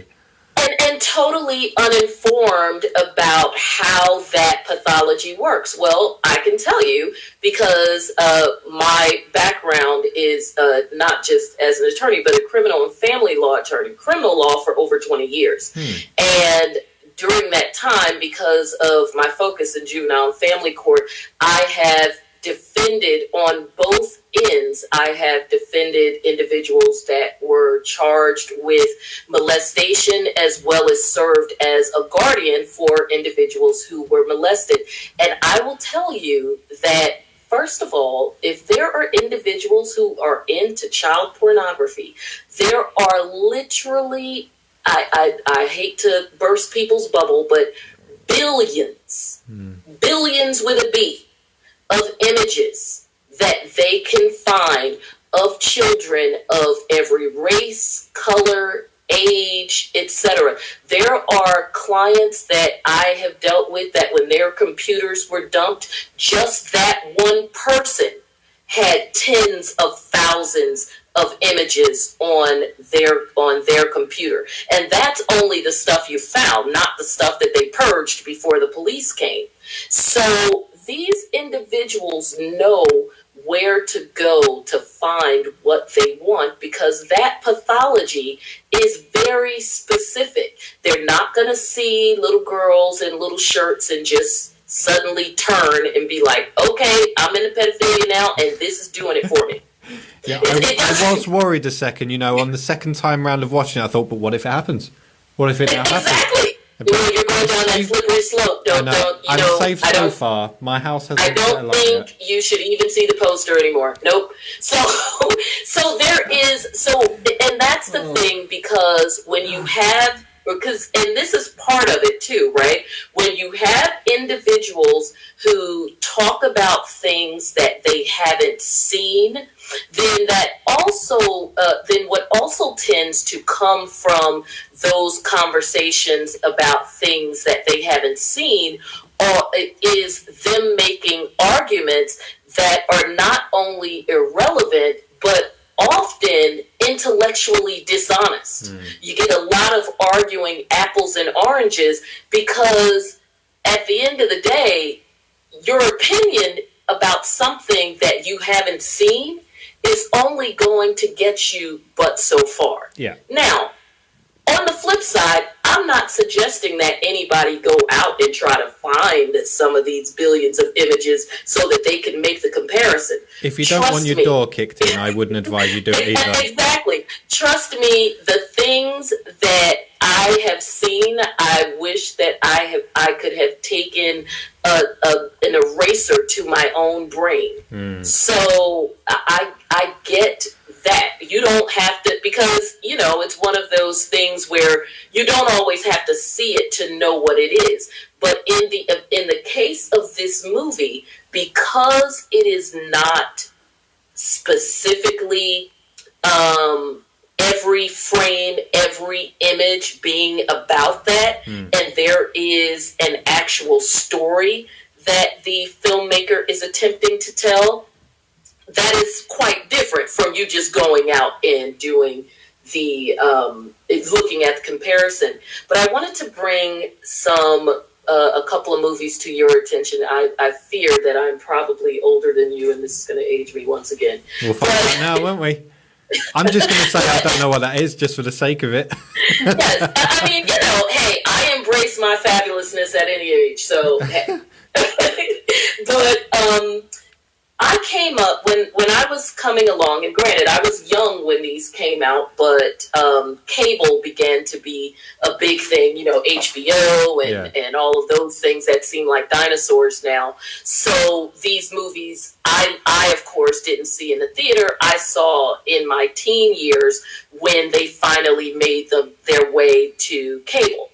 So what are we talking I will about? point you to 1978's Pretty Baby, starring Brooke Shields. Never heard of it. I'm far too young for that one. Yes. Well, the interesting thing is you can find all of these. So you and I are going to need to have a conversation about these. Okay. She did Brooke Shields. You know, everybody knows who Brooke Shields is now. Yeah. But when Brooke Shields initially came out and she wore the Calvins, she was very young, so that was a big deal. Her mother was known as the ultimate stage mom and all of that because she was a young model. She was in her teens, and nothing's going to come between me and my Calvins. So, and again, some of this, because I'm a student of pop culture, I looked at later. I wasn't old enough to see it then. So, but she did several movies that were very much Lolita-ish. And not so much Lolita-ish in terms of her seducing older men, but Lolita-ish in terms of what these movies were obviously supposed to be for the public watching them. Pretty Baby was one of them. It's 1978. She was barely 18 years old. I mean, by a couple of months when it came out, which means it was clearly filmed when she was underage, where she played a 12-year-old prostitute. Oh, is this... No. Is this the one where she tried to seduce a 30-year-old or something? No, that's another one. I don't know if it's one you mentioned earlier or somebody else mentioned. I think someone else mentioned that one. The Blue Lagoon, where she and I think it was Christopher Atkins were on the island. I believe there was a remake years ago. While she was technically an adult, she was playing a 13, 14-year-old because they were supposed to be found abandoned on this island. It showed them discovering what sex was, and ultimately they had a baby and all of that. And then finally one that was really controversial, Endless Love, where in 81, and the same thing, she always played a young teen even though she was barely 18, and that was part of the reason why she stopped acting for a while, because she rebelled against her mother as well. I bring those up again because while there was some controversy, these were major releases, and I looked up how much some of these things made. The Blue Lagoon, I believe, I may be mixing that up with Endless Love, but I think Blue Lagoon made like $35 million. Well, in 1980, that's huge. That is huge. But that is the problem when there's money behind these projects as well, though, because at the end of the day, no matter what the message is, no matter what the ideals behind the person who's producing, writing, or creating these pieces of art, and a lot of them are pieces of art, when there's money behind it, some of it can end up being corrupted or just being destroyed altogether. And I think Netflix is one of the ones that's fallen foul of it, because they could have really... I don't know if this is part of the plan. I really don't know. Maybe, because like I was saying earlier, this might be a bit of a whimsical thing, but maybe they were willing to die on their sword to really put forward this discussion. No matter what the cost of it, they wanted to put forward the discussion of looking after our children and the dangers that they face when they're out. And by not having these conversations, this is what can happen.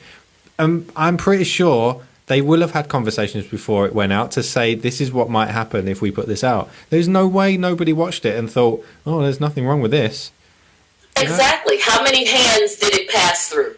But the issue is, I can't not be cynical about it and think there was just an idea for money and clickbait behind it. I don't think so either.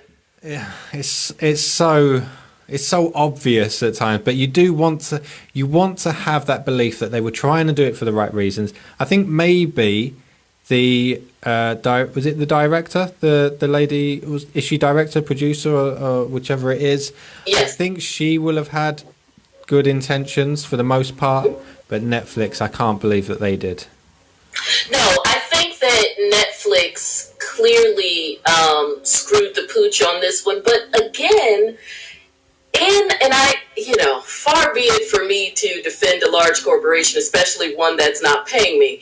But we shouldn't keep mentioning them. Why are we doing this? to be in fairness to Netflix and to the individuals at Netflix, there is an ebb and flow to what people get outraged about.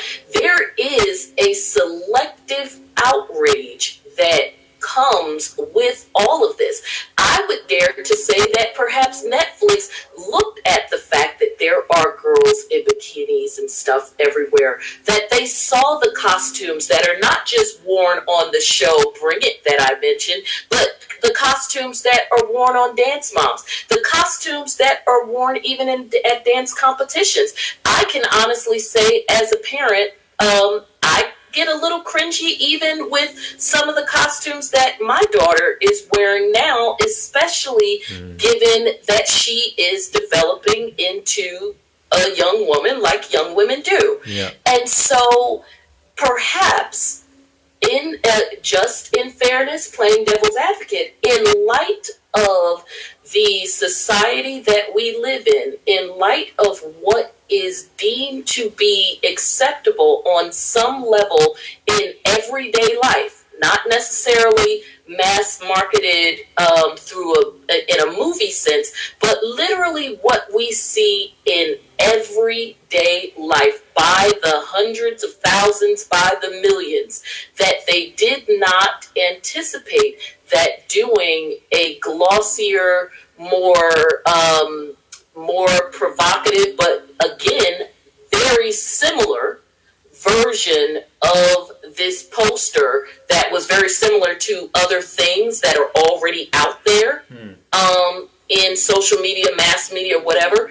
Maybe they just didn't think that it would cause this uproar. I don't think that it was, certainly they don't want it.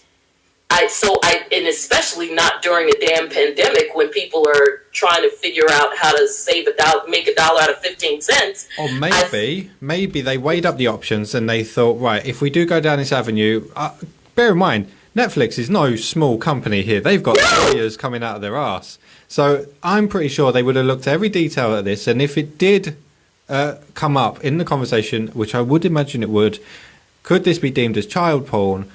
They will have had conversations with lawyers, solicitors, all the rest of it, and said, what happens if that is the case? And they will have weighed up the options as to the pros and negatives of it, as in fines and apologies, all the rest of it. But while people are stuck indoors and they're not going out to cinemas and they're not watching TV so much, they're now streaming everything, maybe they thought, does it matter? We'll pay whatever we have to pay. We might lose some customers, but at the end of the day, more people are streaming their films than ever, and it actually is great publicity for us because there's no such thing as bad publicity. I agree. As many subscriptions as they might have lost, they might have gained subscriptions. We're talking about it. You're getting hundreds of emails. I am blessed to be talking to you on a show in the UK. There's lots of clicks and views and all of that stuff. This is what, this is what they wanted. I see Eric said Cuties isn't anything really new. It is, what did he say? Because I was about to say, it's just a different take based on today's times with social media obsessed people. Yeah. Well, Eric, I agree with you. Yeah. I agree with you. I think that's a fair point. It is really, that's exactly what it is. It is them looking at Cuties or this version of it based on where we are now. And this we also movie, have to bear in mind that our generation might now be the next generation of parents who are outraged at pop culture. Absolutely. Because it happens and didn't every generation go through this? Exactly. Every generation. Do you know what? I'm going to end the call there, but I want to say to you, it has been absolutely lovely having you on. It really has. You've had some fantastic viewpoints and great conversation. Absolutely. Do you mind if I shout out my podcast? Go for it. Okay, so everyone, you can hear me on my podcast on all major platforms. It's called Let's Be Honest with Just Jonda, JustJohnda, and you can find me on Instagram at Let's Be Honest JJ. Thank you so much, Ian, and I look forward to talking to you again. I hope we have you on again soon. It's been great. All right, you have a great one. You too. Bye-bye. Bye-bye. Okay, we are going to take a quick 5-minute break, and we will be right back to carry on. The video is going to carry on rolling, but I will be back in just 5 minutes.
Wow, Ivy, you are giving me some evil looks there. I'm sorry for taking a break.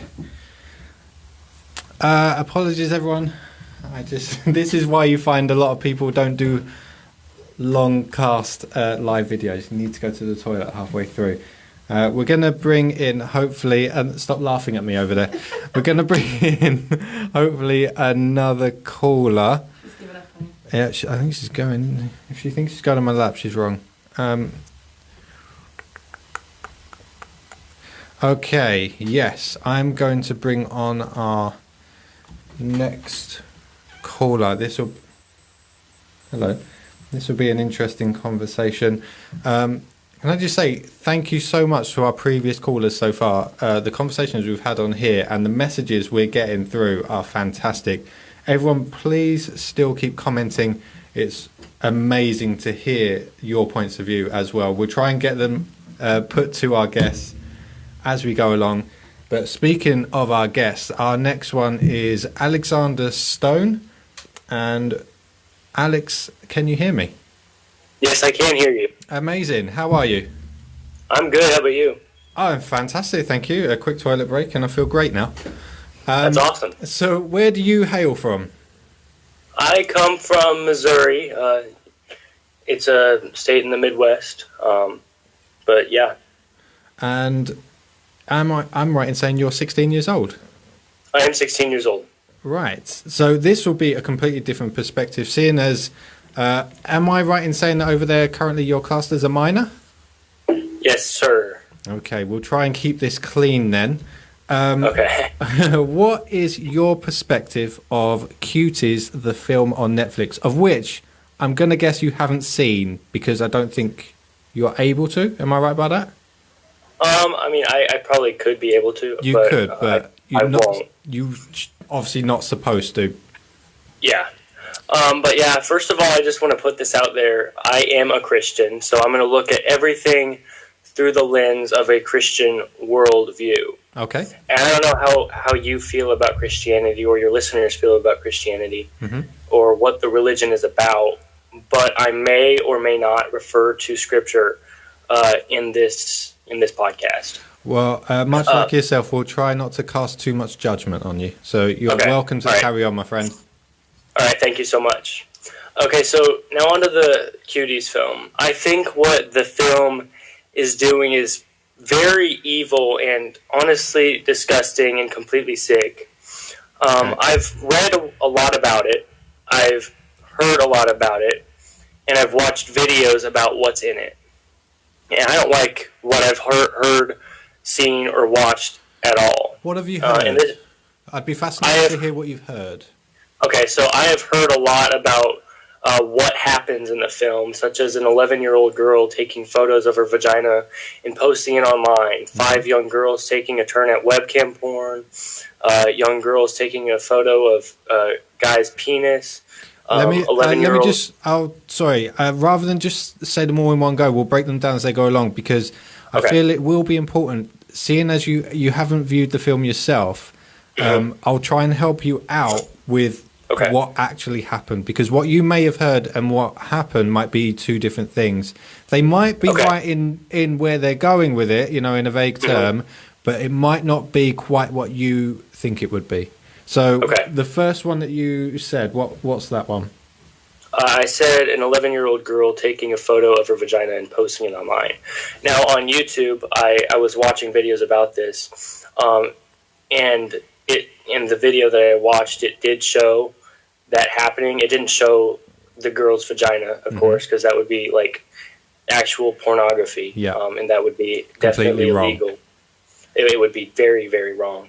Worse than what I think the film is actually doing, of course, because it would be illegal and everything. An 11-year-old girl taking a photo of her vagina. So is it the idea of them portraying that, or is it like, do you think it shouldn't appear at all, or it should just be spoken about, like, oh my god, she did this, I can't believe this, or do you... So I don't like the fact that they portrayed that at all. Like I said, I'm 16, and child pornography is no joke. It's not something you should play around with. It's evil. It is not something that someone should be doing because it's illegal, of course, and it's just not good. I mean, yeah. Did you say you saw the scene, or did you see bits of the scene? The video that I saw, I did see that scene, and it was very clear that was what's happening, because she locked herself in the bathroom, and then she pulled her pants, underwear down, and took a picture of her vagina. And to be fair, that was very, it was provocative, wasn't it? It was provocative. Yeah. I did wonder where that scene was going as well. I thought she was going to try and sort of blackmail him or something to keep the phone or something like that. I was actually quite glad they didn't go down that angle, but it was a bit weird that they went to that length of what she would post online. It felt like a big jump. Right. So what else did you hear about the film? I heard that 5 young girls take a turn at webcam porn. Which, once again, that's not something anyone should play around with, especially if you're under 18. Yeah. I can tell you by watching it, they definitely didn't do that. Okay.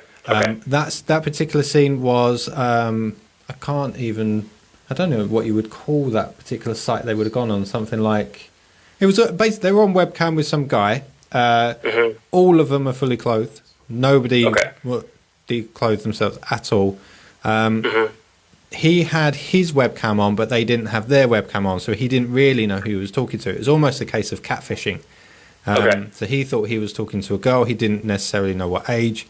But then one of them went to snatch the computer from the other one, and they pressed the button accidentally, and the webcam came on to her face, bear in mind, and he completely blew his lid and told them they were stupid and to get off of there. So there was no going on webcam for anything indecent. It was literally just to show that, basically what that scene was to show was, and every time they did these scenes, the guys were getting progressively older every time they were interacting with guys, it seemed. So this guy was older than them, and he thought he was talking to a girl possibly his age. It wasn't defined. But as soon as he realised that they were either underage or a lot younger than him, he completely rejected them and said, "You're stupid for doing this." Okay. So that notion of that side of it, completely false. And it is one of those examples of, and this isn't anything against you, obviously, it's one of those examples of, if you haven't seen the entire film, and even if you've seen certain clips, with it taken out of context, it can be very difficult to get the proper message from it. Yeah, that makes sense. And I completely understand what you're saying with that. And like I said, I haven't watched it, so I mean, I don't know everything about it, but that was just what I heard. The next point that I had was a young girl tries to take a photo of a guy's penis. Yeah. So did that happen? It did happen. She goes into the boys' toilet. She starts walking towards him very tentatively, and he's not in a cubicle. He's in one of the partition toilets where you're standing. And she doesn't get anywhere near to seeing anything. He just shouts at her and shoos her out, and her friends are gone. Because basically they peer pressured her into doing it, and it was a little bit of a throwaway scene, if I'm honest. Right. But yeah, again, it's just them. It's showing again that they're exploring something. They want to start exploring. Okay, and I mean, I understand wanting to explore sexuality and everything. I mean, like I said, once again, I am 16. Yeah. I understand that. I understand the hormones. I understand all of it. But just because you want to explore doesn't make it right to go and kind of do those things. It's normalizing these things, and girls or guys or whoever who are watching this film can be very impressionable. Yeah. And want to go and do something like this, and it's completely wrong. Yeah. Oh, you're absolutely right. It was wrong, and that's why the boy shooed her out and berated her for it. So when they're doing these things that are wrong, they are being berated for it, and it is sending a clear message that it's not acceptable. So so this is where I mean out of context. So where somebody tells you that scene took place, did they also explain to you that the boy berated her about it? The scene was portrayed in a way that she was in the wrong, she shouldn't have done it, and she was embarrassed about it. No, I didn't. It adds to her lesson. Okay. I didn't hear about that, but I don't like the fact that they portray these things in this kind of film. Okay. Like I said earlier, it's a movie about being against the sexualization of children, but throughout the film, it does sexualize children, which is wrong. Yeah, you're absolutely right there. It does do that. And it's a strange, conflicting message when somebody is trying to say, don't sexualize children. Right. But look, here are some sexualized children. Exactly. And that's what it does. Like, even the description talks, I don't know, I don't remember if it was the Netflix description or the original description, but it did say, like, a twerking dance group. This girl wants to get in the twerking dance group. It might have been the IMDb description, but I don't know. It is strange. It's very strange. But like, have you got a Netflix subscription? We do. And have you actually come across the actual, what would you call it, thumbnail for it? Like, no, I haven't. I rarely watch Netflix. Mainly my siblings do. But that's something I would never want them to come across because they're all younger than me. They're all like 10, 11, and 13, almost 14. Yeah. Because it was one of those things, because I came across it and I didn't think anything of it. I just literally thought it was another Dance Mums thing. Because this must be how... Because I'm guessing you mentioned before about being desensitized to this thing by seeing it. Right, yeah. I did see both of the posters. No, I didn't see them on Netflix. But I saw the original Mignon. I don't know how to pronounce it. I saw that one which was a whole bunch of girls in the street with more clothes on than the Netflix poster. Yeah. And there were revealed bras and everything, but I mean, it was a little better than the Netflix one, but the Netflix one was kind of a little worse and more revealing, of course. Yeah. And it just made me feel a little weird about it. Is that what it is, do you think? Do you think it makes people feel weird and then it makes them act out in anger over it? Does it say more about how we respond to things rather than what is actually portrayed in the film? I think both, honestly. Of course, if no one had watched the film, no one would be canceling the subscription. So people have heard about the film, what it's about, what happens in it, and they react to it and don't want to have anything to do with it because Netflix picked up the movie and started showing it. Yeah. Do you think there's a good way to portray this? Do you think that it is possible to tell this story in an accurate and hard-hitting way? Not necessarily that doesn't exploit children, because obviously you wouldn't want any film to exploit children. But do you feel like there is a way to portray it that would actually have as hard a hitting impact as this has? That's definitely a difficult question. Honestly, I'm not sure. It would take a lot of thinking and a lot of hard work to do what they were trying to do in this film without sexualizing the children. But I don't know. Honestly, I think that the fact that they are portraying the sexualization of 11-year-olds is completely awful.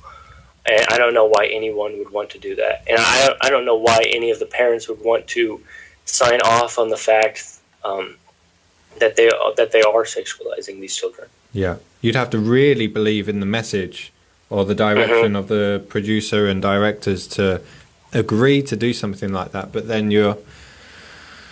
can you really believe in somebody that much that they won't portray them in a bad light, or even just fluff it up? You know, not be good enough in their field that they can do that. Right. Yeah. I don't know. It's definitely complicated, and definitely something that a lot of people should think about. Like, I mean, I like the message. Yeah, don't sexualize children. That's something that everyone should believe in. But the way they did it was very, very terrible. Do you think this might be something that you could not necessarily change your mind on, but as you get older, maybe even when you have children, or not, or just go through life a little bit more and experience more? Do you think this could be something you might, if something came out around that time, or if this particular film came out at that time, you might look at it or be able to watch it and think, I can take away a message from this without being enraged? I'd say probably not. You just flatly think No. it just shouldn't happen. Right. Yeah. I don't think. No, I wouldn't. And what about? So I'm guessing is it in high school? I am in high school. I'm a junior. Yeah. Has it made many ripples within your school? Not really. I go to a small Christian school, so no, not really. Not really spoken about? No. What about in your community itself? Being that it's a Christian community, is there any sort of talking going on, any meetings going on, or are you possibly not privy to these? Yes, I have discussed it with a few of my friends, a few of my peers, a few of the older like adults at my church and everything, and they completely agree with me that it's wrong, and the movie shouldn't have been made. Mm-hmm. Are they taking any action over it? I mean, I know a couple people who have canceled their Netflix subscriptions. And I did an episode on my podcast a few days ago, and we mentioned Cuties and what went on and everything. And the girl that was on my podcast, her name is Anna Kate, and she's a writer at the Epic Times, and she was like, when I have children, my children are never, ever, ever, ever, ever, ever touching Netflix because of this. Netflix might not be around by then. That's very true. By the way their stocks have been crashing, and it's quite hard to see them being around at this point. Yeah, I definitely agree. Right, and I hope that no kid ever is exposed to this. Obviously, there are, but I hope that a lot of them aren't. Do you know what? It's been lovely having you on. Thank you so much for having me. Before I go, is it okay if I can shout out my podcast? You are more than welcome to. Go for it. Okay, it's on all platforms, so like Spotify, Apple Podcasts, TuneIn, Google Podcasts, and a whole bunch more that I can't remember off the top of my head. But it's called a Stonewall's Perspective Podcast. Yeah. So you can find it there, and then I have a website, a stonewallsperspectivepodcast.com. It's really easy to find. It's a purple background with a light bulb, and it says Matthew 5:13 and the name of my podcast. So amazing. I think you never know, I might be coming to you for some advice, being that you're the next generation and you'll be carving a path for all of us. Thank you so much, man. It was great being on, great talking about the film Cuties. Brilliant. It's definitely something that a lot of people should really think about what they're exposing their kids to.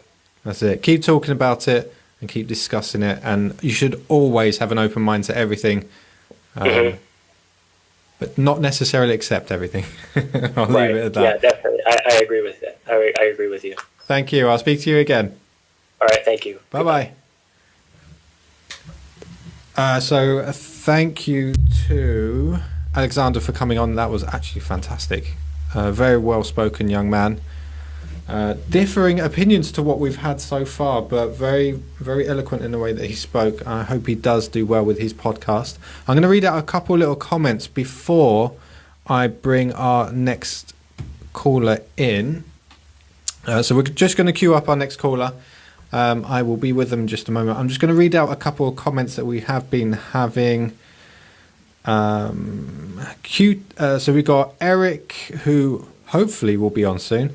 Cuties isn't anything really new. It's just a different take based on today's times with social media obsessed people. Monique saying, but it was still a coming of age story. There seems to be a discussion going on in our comments even. So Cuties is just a case of different cultures. Look at Leon as an example. 12-year-old Natalie Portman offers herself to Leon. I believe that was the film that I was possibly referring to earlier, where a 12-year-old is offering herself to a 30-year-old in the film. But is it really fair to put this film up against films from different decades? We are living a completely different time. Bear in mind, a lot of those films from then never dealt with the issue of social media. That is a very, very new thing that comes into play. Alexander has also put in the comments his website details, so if anybody does want to check him out, you are welcome to. Again, thank you to him for being on. And also Rebecca that we had on earlier says that scene where she takes the nude pic is an example of the type of extreme and irrational behavior an adolescent will exhibit without adult supervision. I find it true to character. So if something is true to character and it's art imitating life, is that necessarily a wrong thing? I know we can push boundaries and everything, but is it necessarily a wrong thing? So we're going to bring on our next guest, who is Athena. I hope I'm pronouncing your name correctly. Yes, you are. So what would you like to add to the discussion? Well, I'm in Michigan, in the United States. Yeah, sorry, I forgot to ask there. You hail from Michigan. Yeah. Yes. And I am the CFO of a web and marketing company. So we deal with social media, websites, and multimedia on several different platforms all the time. And so I see a lot of the social media that's been going out there, and we have to deal with this kind of content quite a bit. And so coming from that kind of background, I see that a lot of the comments, a lot of the posts, a lot of the views out there on this topic are varying quite differently, and there's a lot of opinion going out there regarding Cuties. And I've seen a lot of the clips. I haven't seen the movie, and I'm not quite sure if I really, at this point, want to. And I haven't decided whether to take Netflix off of, my subscription or not at this point. I do have I have a 19-year-old and a 15-year-old child. My 19-year-old's a grown adult now, but they're always seen as your child, though, aren't they? Yes, absolutely. She's always going to be my baby. But even at 19, they're still forming their desires. They're still forming their mindsets of who they're going to be.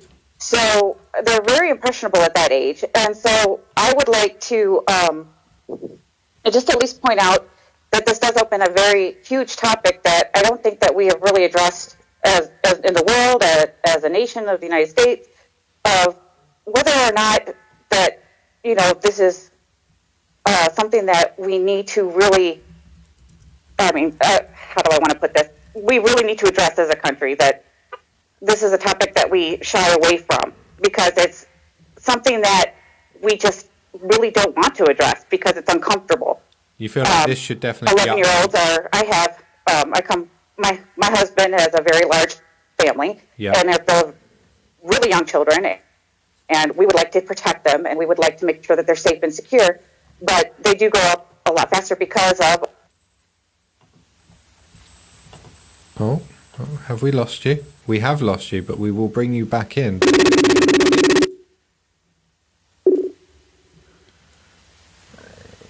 do apologise. We lost you halfway through there.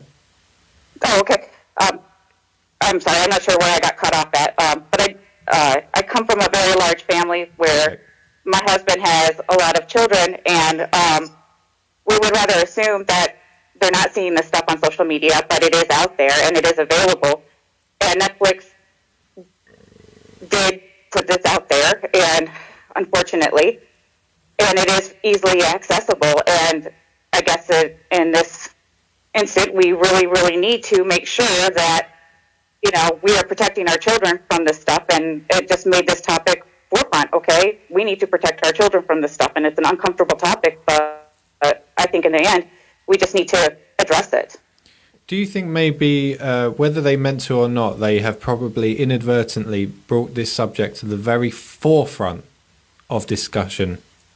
Yes, I think that inadvertently, yes, and I think it's a topic that we need to discuss, whether, we look at this as like, okay, yeah, we're a village or a family, we need to just discuss it.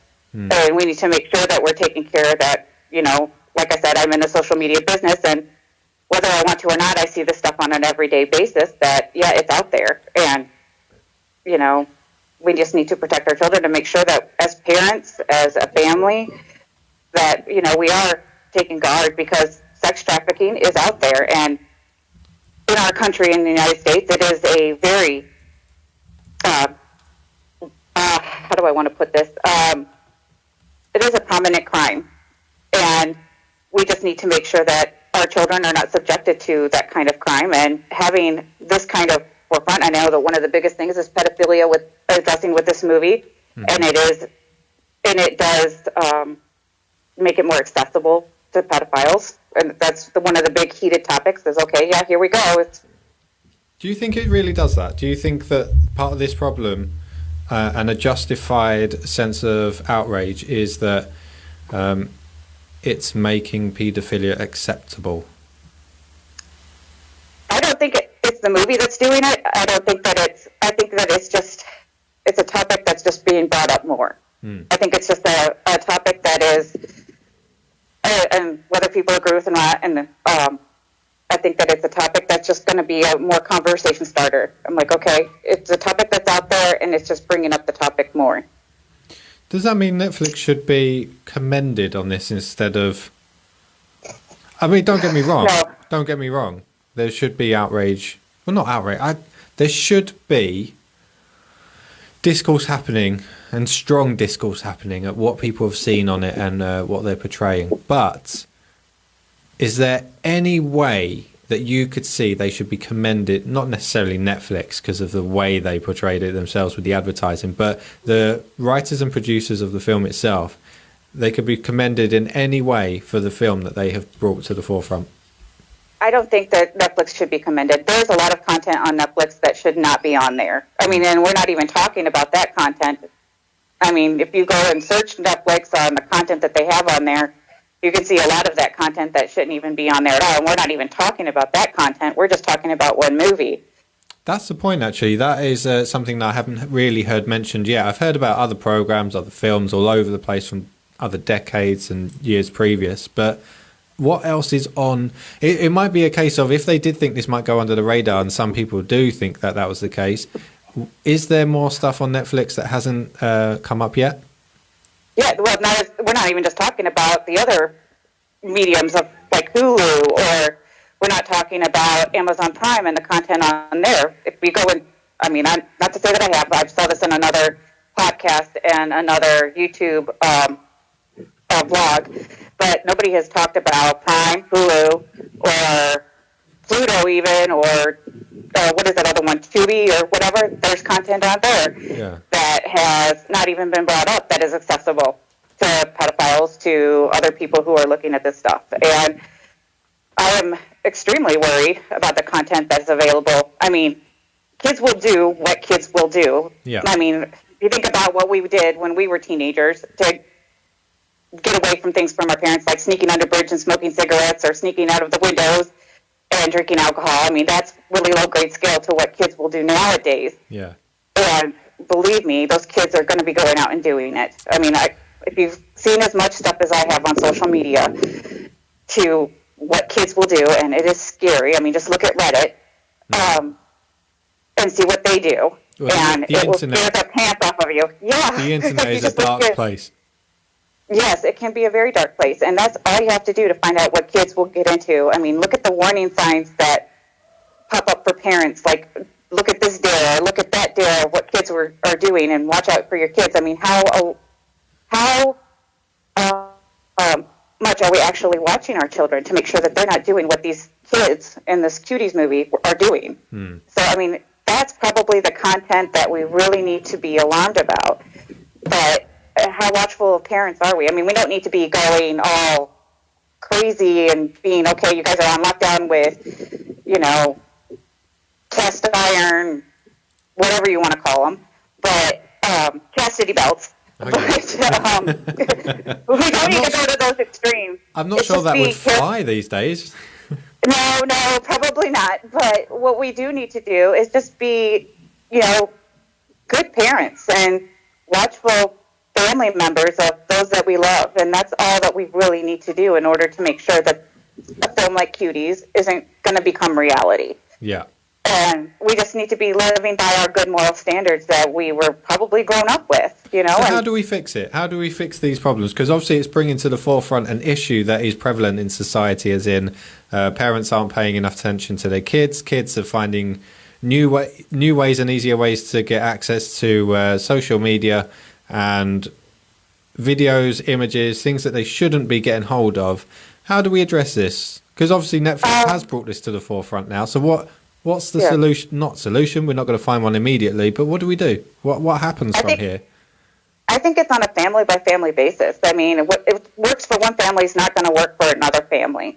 And I think it just got to be addressed within the family unit. And, I mean, every individual is different. Every child is different. And if you did address it as a parent on an individual-by-individual, family-by-family basis, and I think that that's what's going to have to happen. And it's going to have to be a change of heart.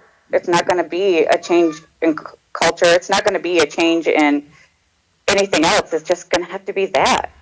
Do you think maybe one allocated adult should be appointed from each family and have to bite the bullet and watch the film so that everyone else doesn't have to, but at least they can express to everyone else what the message was and go, okay, this is what we need to do? I don't think the answer is going to be within the film of Cuties. Yeah, okay. Fair enough. I really, really don't. I think that, honestly, it's going to have to be something that's going to be a change in the heart of the individual families. You know, I mean, you know, and it's just going to have to be like, okay, the only lesson that we can learn is take the lesson of, you know, okay, watch one of these YouTubes or whatever. Okay, yep, we heard that this is going on. I don't know if the answer is canceling Netflix or not, but it's just going to have to be good stewardship. Do you think maybe having too much technology is the problem? I think it's what we do with the technology that's the problem.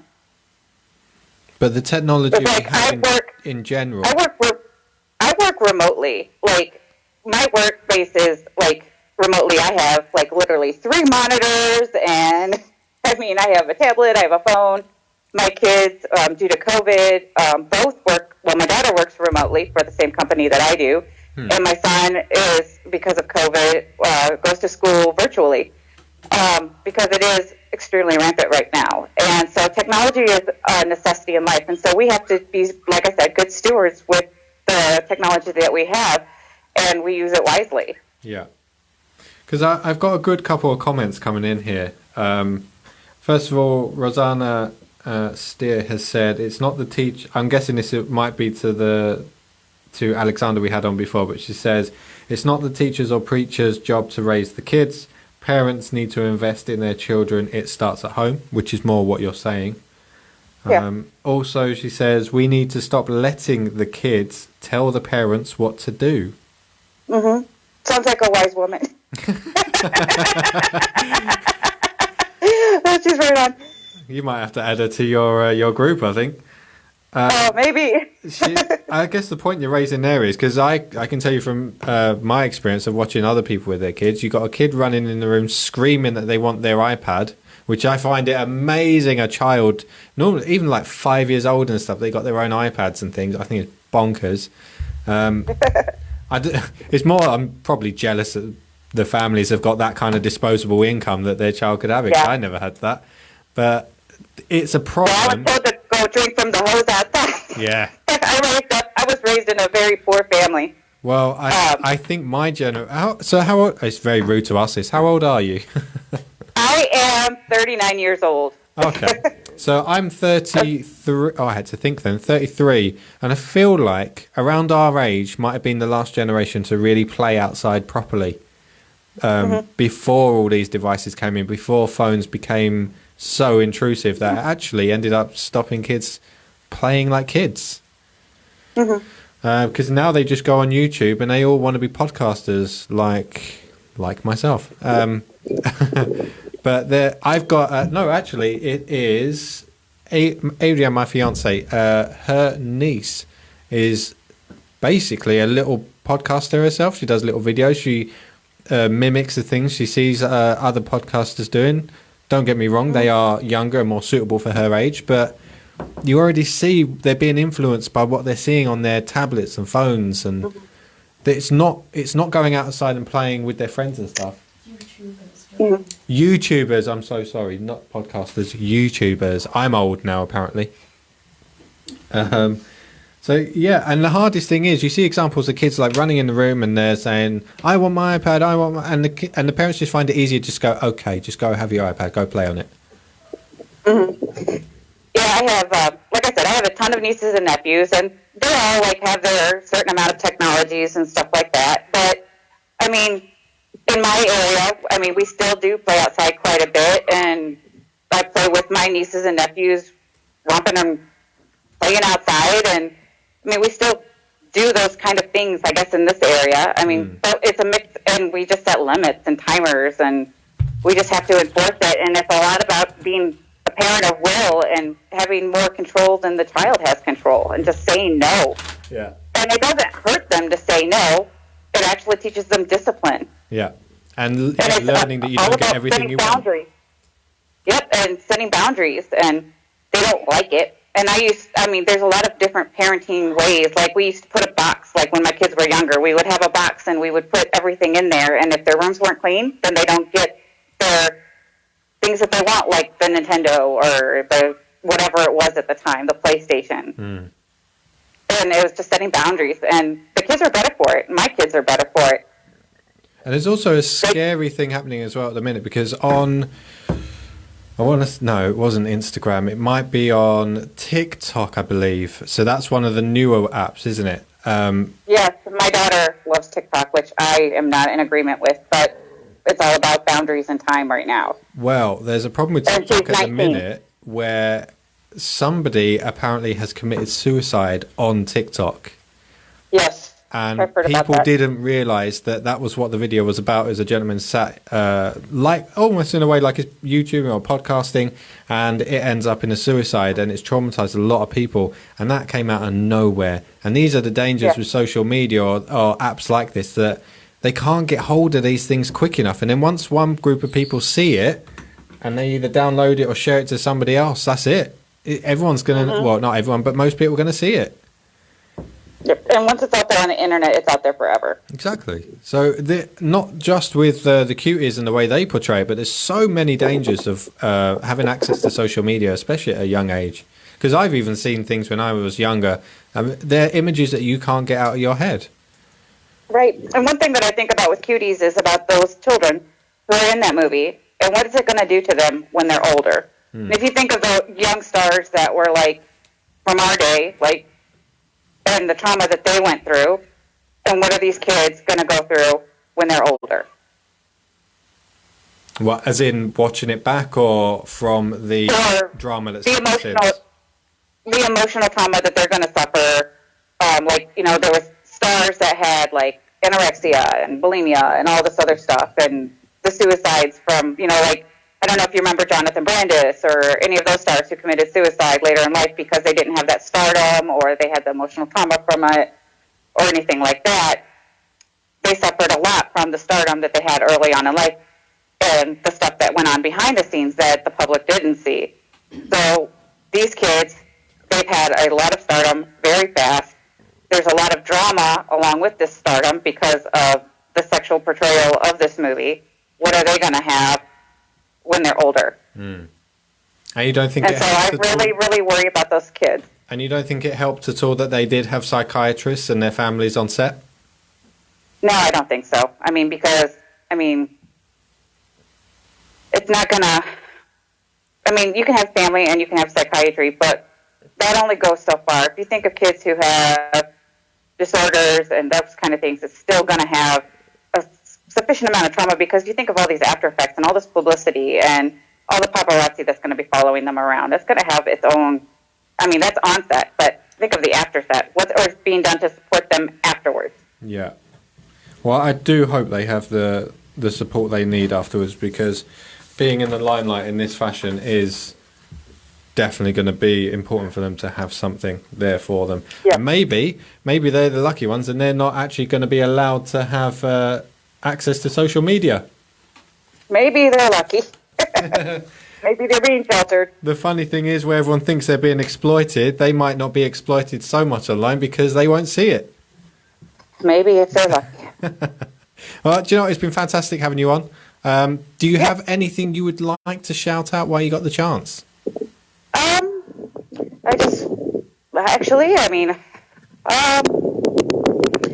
it's not at this point. I mean, I just hope that everybody has a blessed day.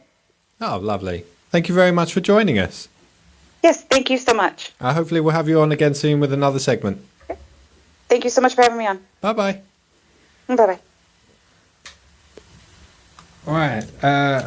Thank you so much for coming on. That was very insightful. Another viewpoint there. I'm going to read through a couple of comments while we bring up the next caller. So, Rosanna, her new best friend, she was saying the society has tied parents' hands, and I'm not saying beat your kids, but a good tan on the behind never hurt me. How often were you tanned, though? How naughty were you?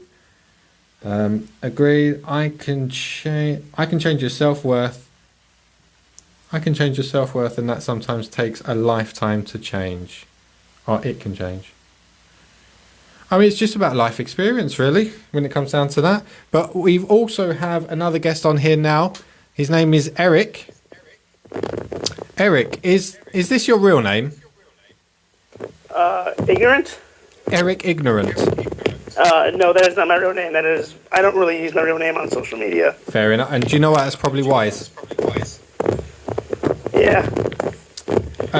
So we're getting a bit of static from your microphone. Are you out in the elements somewhere? No, I was watching your stream. I don't know, maybe that might be it. Okay. It's died down a little bit now, so it should be okay. Okay. So one of your comments that you made to me was, kids do what the film basically showed them doing. I said that?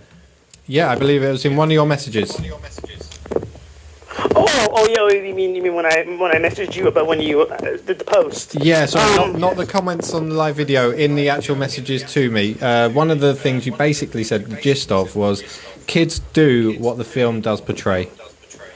Yes, I do agree with that strongly to a point, I guess. But I mean, mainly because, like, let's see, what exactly did I say? I don't really see that comment that I said that, though. But sorry, did I catch you off guard? Yeah, a little bit. I don't see that whole. I'll tell you what. You start off wherever you want to start off from, my friend. If you've got a particular viewpoint you want to get across, you go right ahead.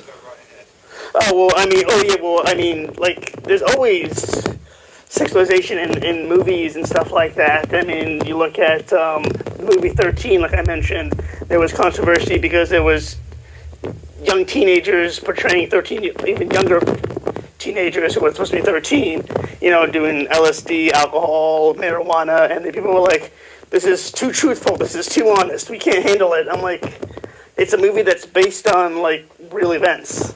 The movie 13. Same with, like I said, Leon the Professional, where she basically offers herself in the extended version. And I saw the bonus clips because I had it on DVD back in early 2005. Because it's a French film, but done by a French director and a French writer. He says this is basically not really that uncommon in our country. Yeah, we're getting a little bit of static off your mic, Eric. Okay, I'll try not to talk that loud then. I'm sorry. I kind of have a headset on. Oh, you have a headset on. Is it rubbing against your face at all, the mouthpiece? Maybe. I'll hold it up. Is that better? That's much better. Okay, it probably was then, yeah. Sorry about that. That's okay.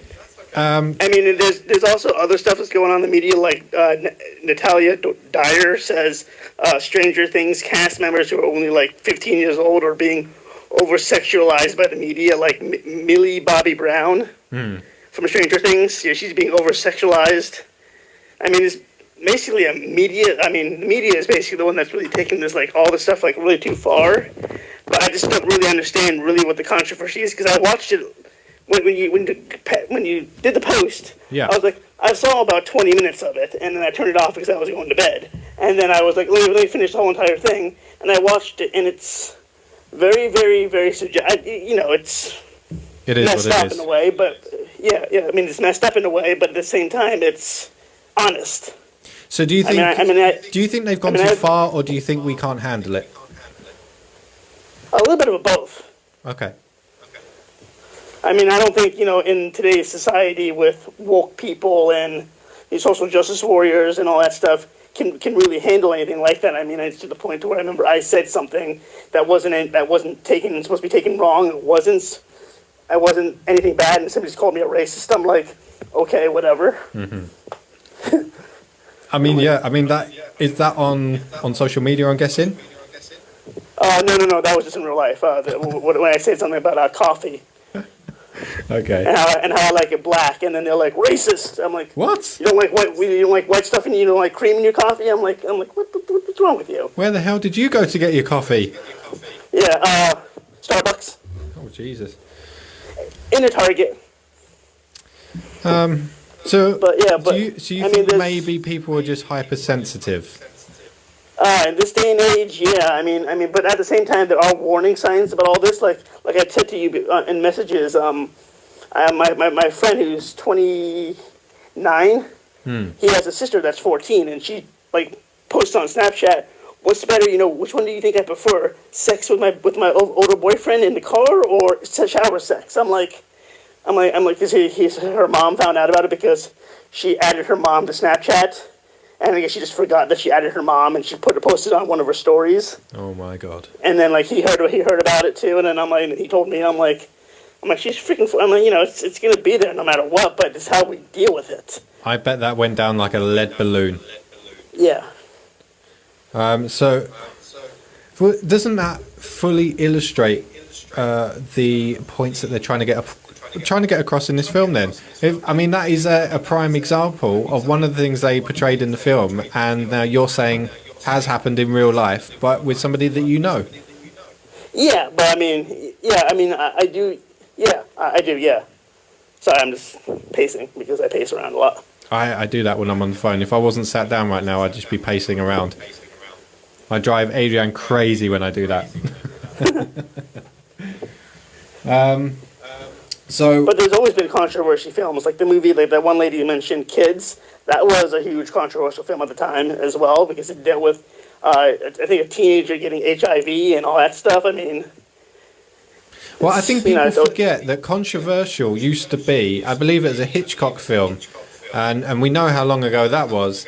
And he wasn't able. He nearly stopped producing. I think it was Psycho. I think it nearly never happened because he wanted to show a toilet in the actual film, and that was considered too risque.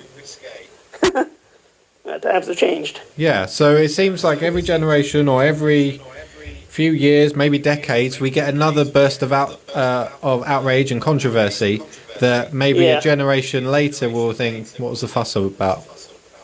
Yeah. Well, I mean, there's a difference between, wanting to show a toilet and then, portraying girls in a minor, like very young girls in a sexual manner, but I understand what you're saying. It's hard to compare the two, really. Yeah. But I do understand what you're saying.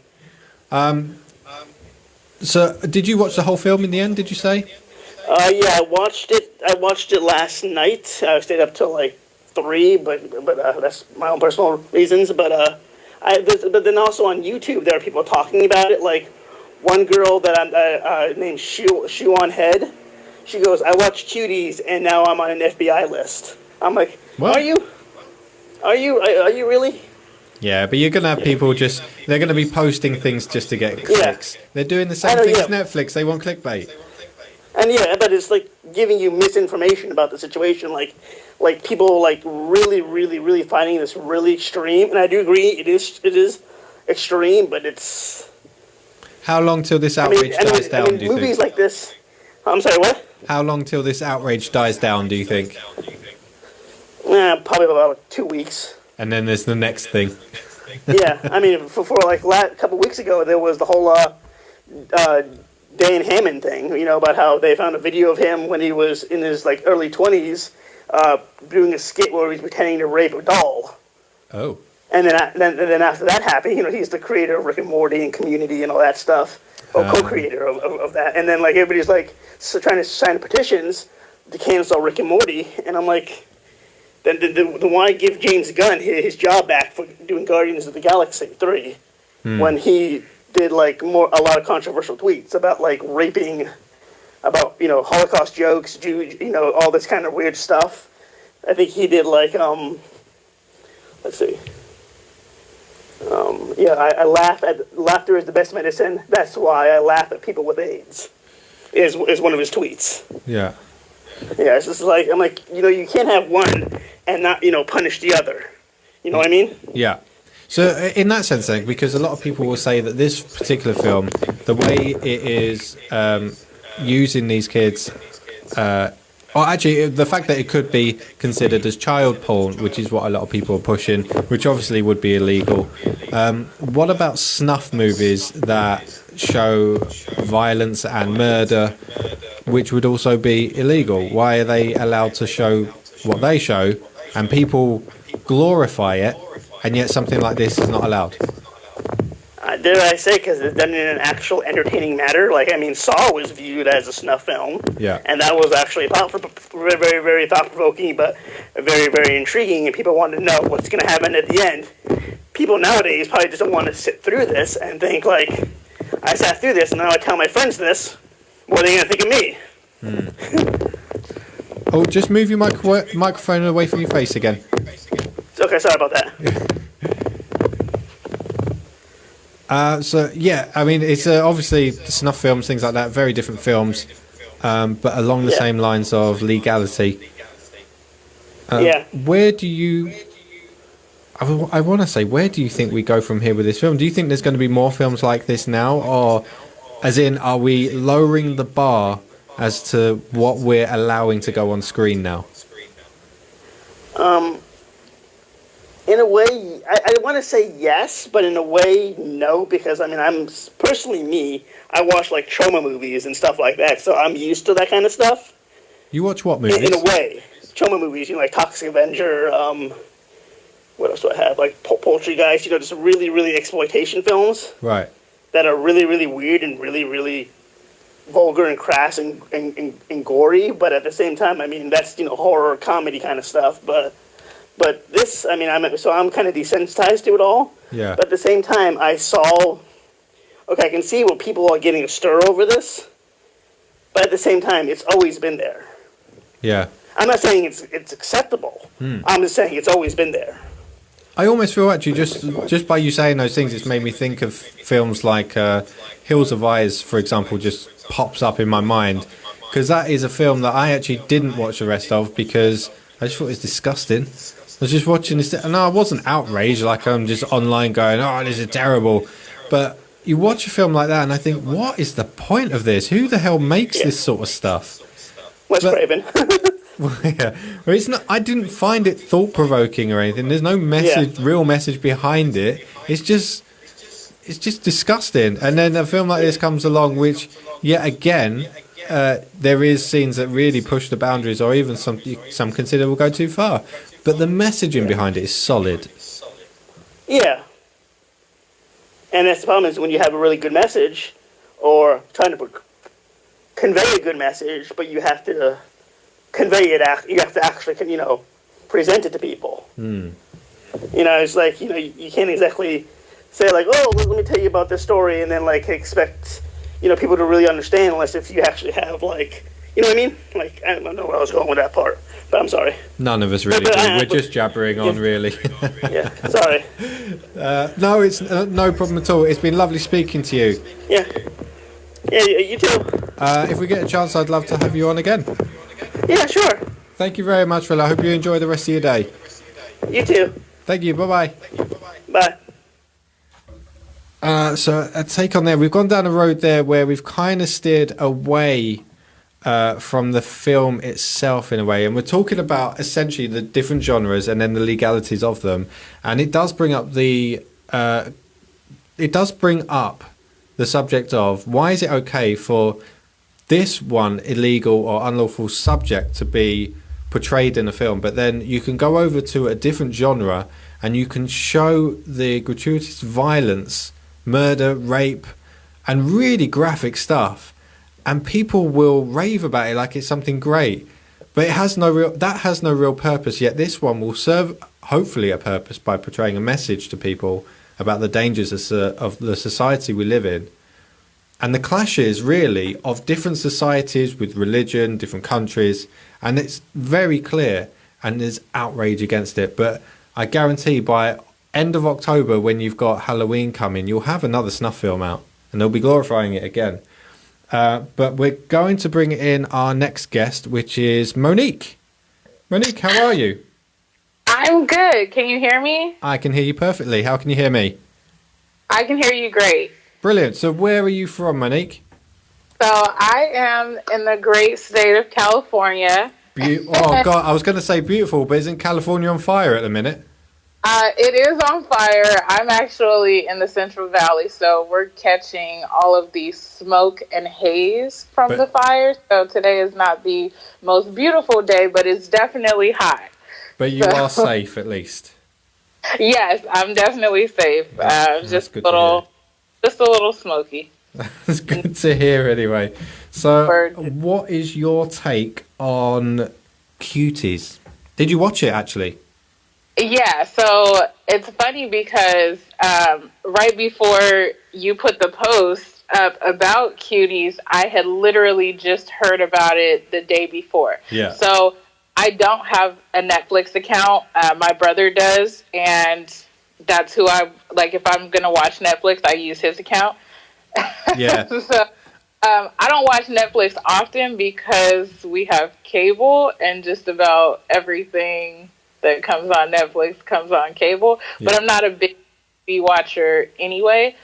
So I heard about the film, like the day before, and my girlfriend was telling me about it, and she was like, well, it's controversial, and everybody's saying, all this stuff online, there's a whole outrage, and I'm like, oh, okay, whatever. It's not something that I would have watched had I not seen your post. Yeah. So, and it's not to say that I don't, for one, I don't watch films like that, but then two, I also don't watch a lot of content online because because there's always a narrative or a message that people do want to, kind of push their opinion on. Yeah.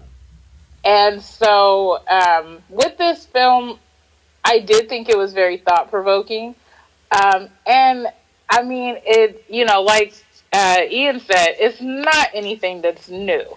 This has been going on for years. So when I heard about the film from her, I was like, oh, okay, whatever. But then when I seen the post and I seen how many comments, because I came on there late, so I seen how many comments there were, and I read through some of the comments, I was like, what? Porn? Why are we even talking about this? You know what I mean? So I was like, people are, and with the whole pandemic going on, people are even more hypersensitive than they were already. So I was like, let me go see for myself what's actually going on, because a lot of this, and I seen some of the things that were being said, and they hadn't watched the film. So you can't even really form an opinion if you haven't watched it. So I went and I watched it, and I got to tell you, it wasn't as bad as I thought it was going to be. Okay. I was grossed out, but I was grossed out for different reasons. Like, I wasn't grossed out over the hypersexuality because that's displayed often, way too often. Do you feel like you're desensitized to it, or do you feel like you could just handle it more? Both. I'm definitely desensitized. And for two, even if I wasn't desensitized, I can handle it better because I'm looking at it more analytical as opposed to, oh my gosh, they're portraying these kids and they're doing this and oh my, you know what I mean? So I'm not overly sensitive, and I think that's the problem in the U.S. today, is that there's so many people that are overly sensitive, and then you have people that, because like I said, this has been going on for years, so this is not anything new, and it's like, well, if you pay attention to your kids and you give them the attention that they're trying to seek in these other places, then you don't have as much of an issue with these things happening and you having no idea. Yeah. So that happens way too often, where people rely on outside influences and outside resources to teach their children how they are supposed to be when they, as they grow up. And I think a lot of people forget, because we get so busy as a society, that you have to, it does start at home first. You have to parent your children, and you have to be their influence, but you also have to understand you're not going to be the only influence, and you can't box that in or, try to silence that, because just because you ignore it, it doesn't mean it's going to go away. Yeah. Do you have kids yourself? So I don't have kids. All of my friends have children, and watch them grow up because, and again, I'm like, okay, this is not really new to me because most of my friends had their children in high school. So I'm like, why are we so surprised that this is going on? Because so you kind of feel like people are being hypocritical considering they had their kids while they were in high school, i.e. being very young, and then they hear about this film about kids being sexualized young, and they're like, how terrible. It's like, well, maybe you should learn something from it. Yeah, and it really... I don't know your friends, so I can say that. You might not be able to get away with that. Well, I'm definitely the one who tells my friends how to parent their children. And I'm like, well, if you wouldn't let them watch this video, then they wouldn't be doing this. Maybe. But at the hey, kids, they imitate what they see adults doing. Yeah. And that's really it. You can tell them 1,000 times, don't do this, don't do this, don't do this.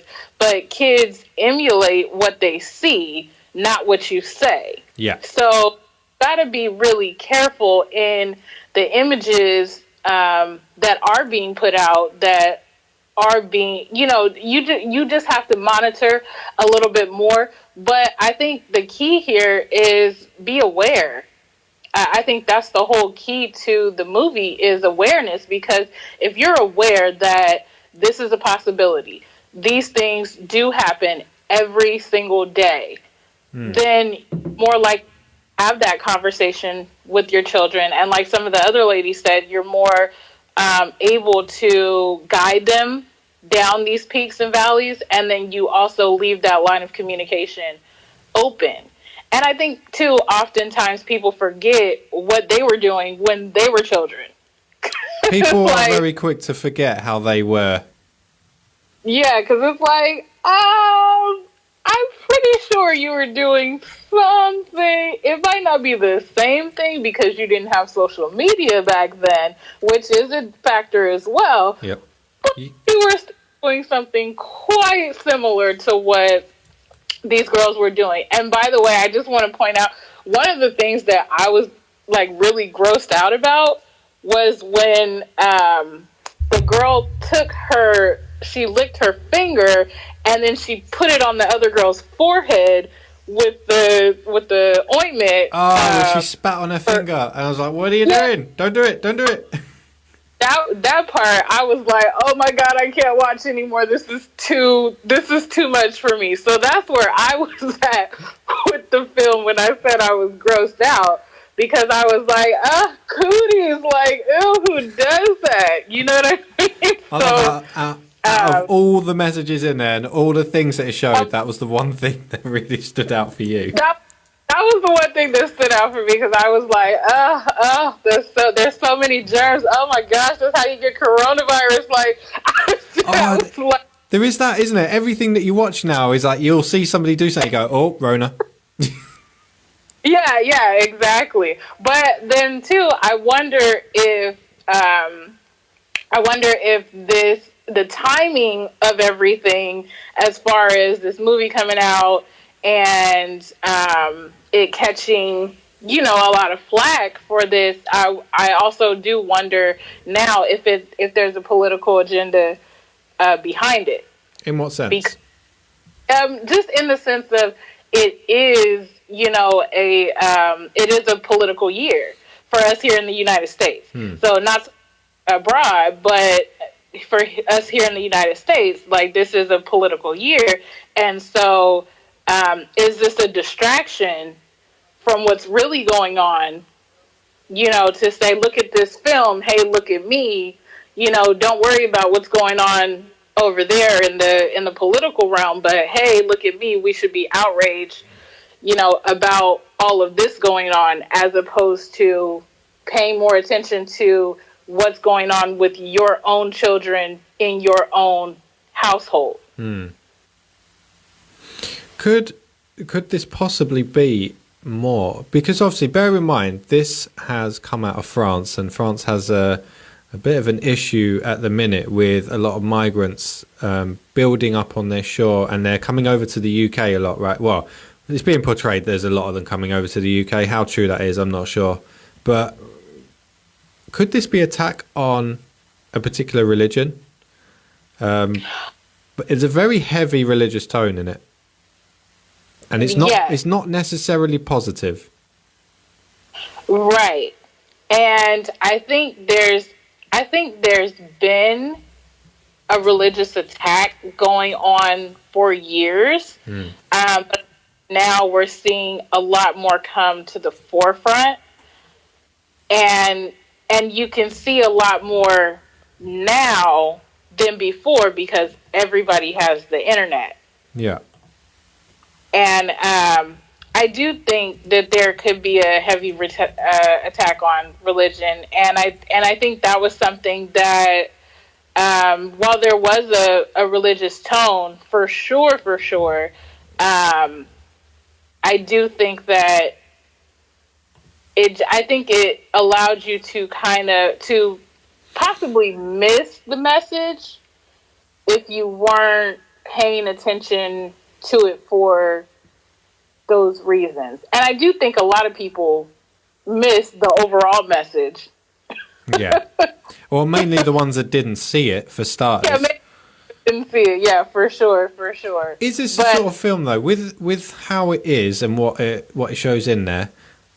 Is it a sort of film that you could actually comfortably and confidently tell friends and other people you should watch this? Is it a film that you could recommend that people watch, or is it something that you would more say, I don't know about that one? I do think it's actually as opposed to getting all this backlash, I do think it's a film that people should watch with their children because they can sit down with their children and they can decipher, okay, in this household, that is not allowed. In this household, you do not do that. When you're around your friends and when you're doing, this is the manner that you should conduct yourself. Don't be out here wilding out and doing these things because that's not okay. There are going to be ramifications, coming from that. So I do think it's definitely a film that families should watch because you should be able to sit down and have that conversation. It opens the door. What age do you have the conversation? That's a good question because everybody's different, but I would say probably about 9, 10, somewhere like I would say the youngest would probably be 8, the oldest, being teenager and beyond. But I think as young as 8, you could really have these conversations with your child because to me, I've seen a lot of peer pressure going on. So I think that needs to be a household conversation. Listen, your stuff, especially when kids are going from like elementary school to junior high school, I think that's a perfect time to sit down with your kids and watch this movie and kind of say, hey, you're going to be going through these changes and, I'm here if you need me. Let's talk about this. Let's discuss this. Don't think that because I am your parent, you can't have these conversations with me. Yeah. But who wants to have those conversations with their parents? I wouldn't have had that conversation. It is an uncomfortable conversation, but if you can have uncomfortable conversations with your family, then you will definitely navigate some peaks and valleys, a lot better than people who are not able to have these conversations because that's part of the thing too is that, she wasn't really having these conversations with her mother and she didn't know what was going on with her. Also, I think something that people missed is that, the scene where she's under the bed and her mom is crying because of her own marital struggles that she's going through. Yeah. And the child sees that, she feels that, and she feels for her mom in that moment. And then it's like these chain of events where she's just, there's no parent around because the mom is so, wrapped up in her own self and things that she has going on. But meanwhile, the child is acting out. It's very poignant as well. When you watch that scene where she's under the bed and you think about where her grandmother tells her, is it her grandmother? I think it's her, it's a family member, but it's like her aunt. Older generation family member. And she tells her about when she was, dare I say, was it 9 or was it 11 when she was presented to her husband? Yep. And that's a bit disturbing, but also you add to that the girl gets her period for the first time, and then she said she's now becoming a woman. Her elder relative is telling her that when she became a woman, which she would now associate with having a period and now becoming a woman, she was presented to her husband. Now she's getting that image in her head that she will now be presented to a man. There's also so many things in that package of being told that she's a woman that she now has to unpackage at that age, which is a lot. And then when she's under the bed and seeing what's happening to her mum, who is a woman who has already been presented to her husband, and she's watching how she is taking the fact, how she is responding to the fact that her husband is taking a second wife. I mean, is it any surprise that this film portrays her acting out so wildly? Yeah, Sorry, there's a lot there to unpackage as well. But it was mainly that you're telling her she's a woman. She's being told that she could essentially be presented to a man at that stage, and she's watching her mum really, really sad and beat herself up over her husband taking a second wife. Yeah, and then also, I think a lot of people miss the message of not only is she unpacking all that, but also this is a different culture.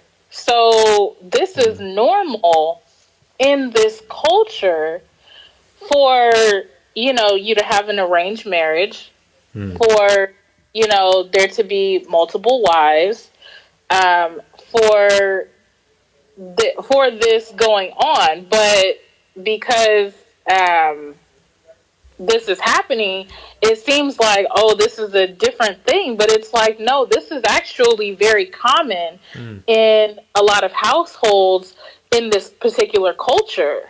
So that, so for that added value, I think there definitely needs to be conversations around that, because, clearly we could see the mom was not, she had to hide her true feelings about how she felt, and the child sees that, and not only does she see that, but she's taking on that energy. Yeah.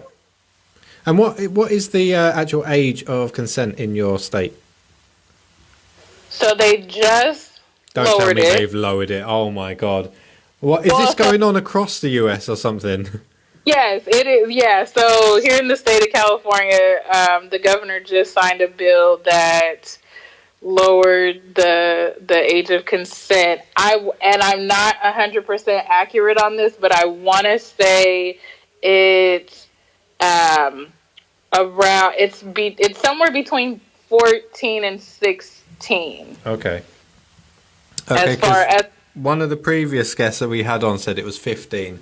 Now I thought, I don't know how out of date I am with this then. I thought it was around 17, 18 in the US. It was before.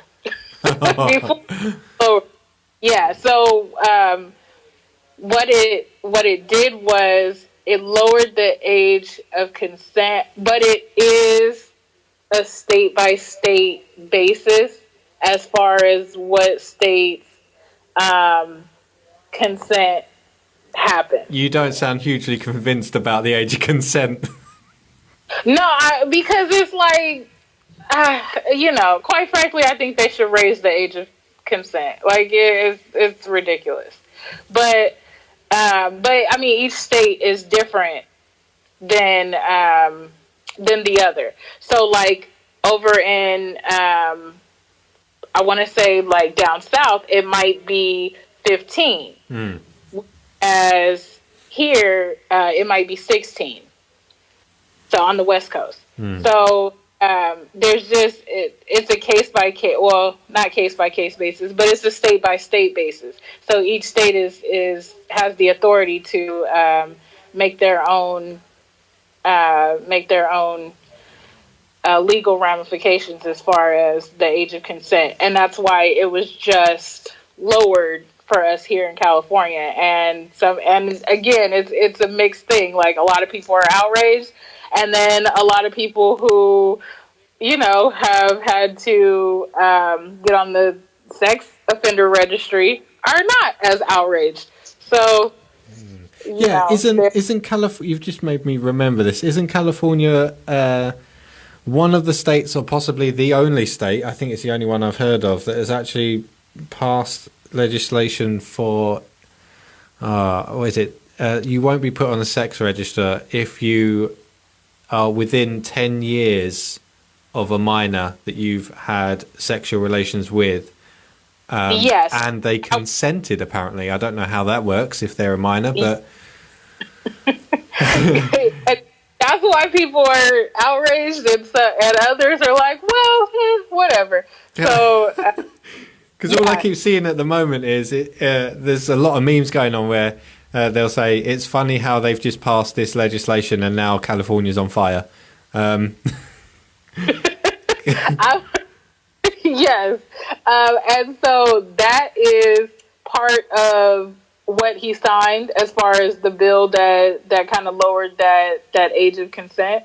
So that was wrapped into it, is that if you're 10 years older, then if you're 10 years or older, then you do have to register. But if you're within that 10 years, you don't have to register. Right.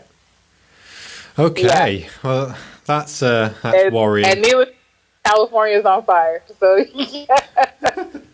I've just had a comment come in. I've got one that says it's 18 in Indiana. I'm guessing Rosanna is saying that with pride compared to a lot of other states. Somebody called Michelle is saying, I'm seeing 16 to 18 years of age in the US. However, this is dated 2020 and may include recent updates, or may not include recent updates. So yeah, okay. It will vary across state to state. And I do find, if I'm honest, the construct of the US quite baffling at times, because you do act like separate countries with your states. I don't understand that. We do, and we should definitely be separate countries because we do act very independently. Like, California has its own culture and its own way of doing things. The Midwest is the same way, with states being Indiana and like Chicago and Illinois and whatnot. And then you have the South, which consists of Texas and Louisiana, and they are definitely their own, independent place as far as how they do things. And the rules are different everywhere you go. So it's like the U.S. as a whole, there are certain things in place, but state by state, it can vary as far as what's going on. And I do want to clarify, I did just look it up. So the legal age of consent in California is 18. But with that 10-year clause, that is what was wrapped up into the bill that the governor just signed, as far as not having to register as a sex offender. Do I dare ask what age that goes down to? 14, if I'm not mistaken. Okay. It's not as bad as I was thinking. I thought I heard 10 or something, and I was getting really worried about the state of things over there. No, I believe it goes down to 14. Is there, so for example, a lot of people would say there's no such thing as coincidence. If you spoke to an investigator or somebody who was a detective, let's say, higher ranked than a police officer, a detective, would often say there is no such thing as a coincidence. So would you say it's a coincidence you've got laws or legislation being passed that the age of consent is going down? You've got things like that happening in California where as long as you're within 10 years of age of them, that's fine as long as they consent, even though they're a minor and the minor can't consent. And now you've got this film coming out which people are saying is basically child porn. Is this a coincidence that all this is happening around the same time, or is there something going on here? Because there's a lot of murmurings that the state of society is slipping and we're being presented with more and more ideals that they're trying to tempt us into a bad situation.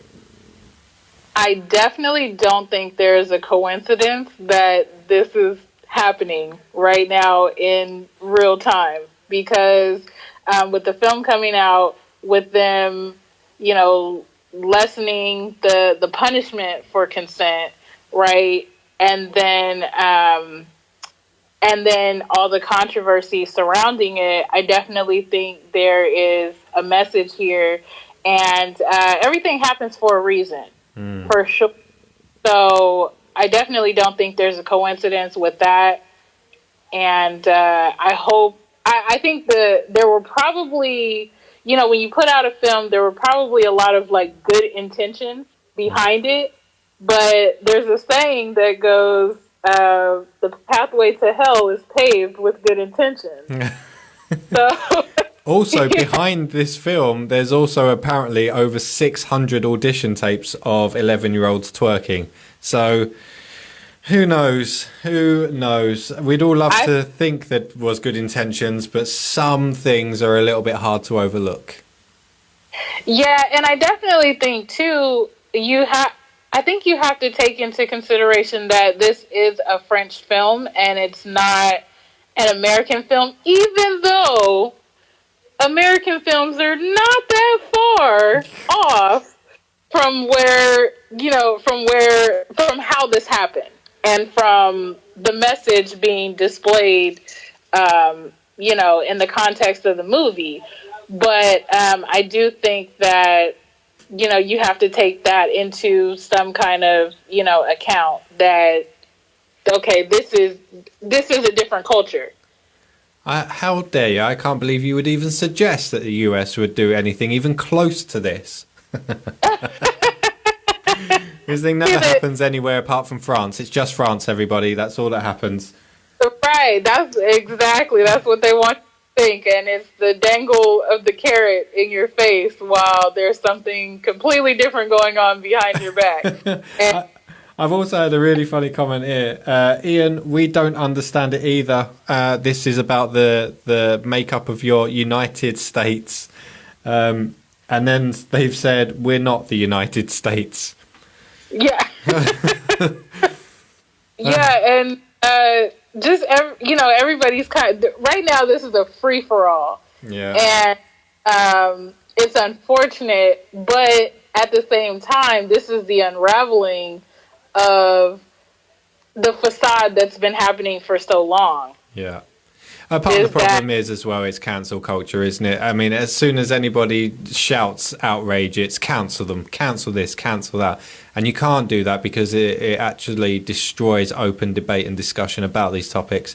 Like this film, yes, do you know what? I can concede and can agree that they did push too far in some elements of it and they showed a bit too much, maybe things they didn't need to show. But when you yell cancel instead of let's debate this, let's talk about it, break it down, what was this about, what happened, you lose all meaning of it and the message gets lost, because there is a good message in there that some people should take to heart. Oh, absolutely. And then too, not only that, but you have this cancel culture that is hypersensitive, like I said, and willing to cancel anything, but they're not canceling the important things. And this is not to say that this is not important, because this is definitely important, but you're canceling the wrong things, as opposed to, how come there's such a big talk about pedophilia, but we're not talking about what's going on in the family households that really, started this. Exactly. Do you know, it's been lovely speaking to you. Okay, perfect. Yeah. I'm really glad we had you on. Thank you so much for coming in. I'm hoping you'll watch more podcasts and you'll actually join us again soon. Absolutely. Yes. Thank you for having me. And you can go back to telling the mothers how to raise their kids. I definitely am going to continue doing that. I'll leave that to you. I don't think I'd be brave enough. I'll speak to you again soon. All right. No problem. Have a good day. You too. Bye-bye. So that was a lovely conversation we just had there. Some great comments coming in as well. I actually love reading these comments as they come in. We've got one more here. Just because it's on does not mean you have to watch it. The choice is yours on what you let into your home. It's very, very, very true, actually. I can't say that I would say to anybody, oh, you simply have to watch this film. I felt compelled to watch it just for the drama, really, if I'm honest. And I haven't wanted to do a podcast in quite a while. I haven't had anything that felt podcast worthy because it's just day-to-day drama. But this came along and I think it was perfect. And with that, we've got another guest on, which is Amanda. Amanda, how are we? We're good. This is Chris, Amanda's husband and co-host. We have Chris, everybody. No, Amanda's right here. Oh, hello. Oh, so we're going to have two people on in one phone call. If that's okay. That is cool. Brilliant. Do you know it's even better because we get more perspectives in one. Outstanding. Yes, we have been looking forward to this call all day. Amazing. So where do we hail from? We are from the East Coast of the United States. Well, it's official, everybody. This is now a US podcast. I've had no UK people on here so far. But I can't say I'm upset by it because there's been some fantastic conversations going on. Yes. What are your thoughts on Cuties? Is there anything in particular you'd like to say about it? Wow, what can I not say? Just to make sure we are clear, we are talking about the movie and not the delicious citrus tree, correct? Yeah. Why have I been living under a rock and I haven't known about this this orange or clement, whatever it is, that is apparently called Cuties? What's this all about? It's like a very tiny orange that our kids eat a bag a day. Something like that. But that was kind of a bit of a joke. I'm sure you were talking about the Netflix movie. Of course. I will allow my wife to go first. Ladies first. First of all, it's a pedophile's dream. Okay. I'm just going to say that. It's quite disgusting. It's distasteful, and I want to throw up. I knew it was really bad, but when I saw some clips from it, it was like watching like a whorehouse. It was disgusting. Okay. Like these little girls are sitting there acting like they're Beyonce, doing very provocative moves. And I'm thinking, oh my God, they're training them? This is disgusting. Like, it was nasty. Okay. I didn't like it. I thought it was terrible. And I think it's really, really bad. Do you think it's bad that they portrayed it, or do you think it's bad that they had kids doing it? Both. So even if they had people of age and they were just portraying it as youngsters, you think that shouldn't have happened? That shouldn't happen either.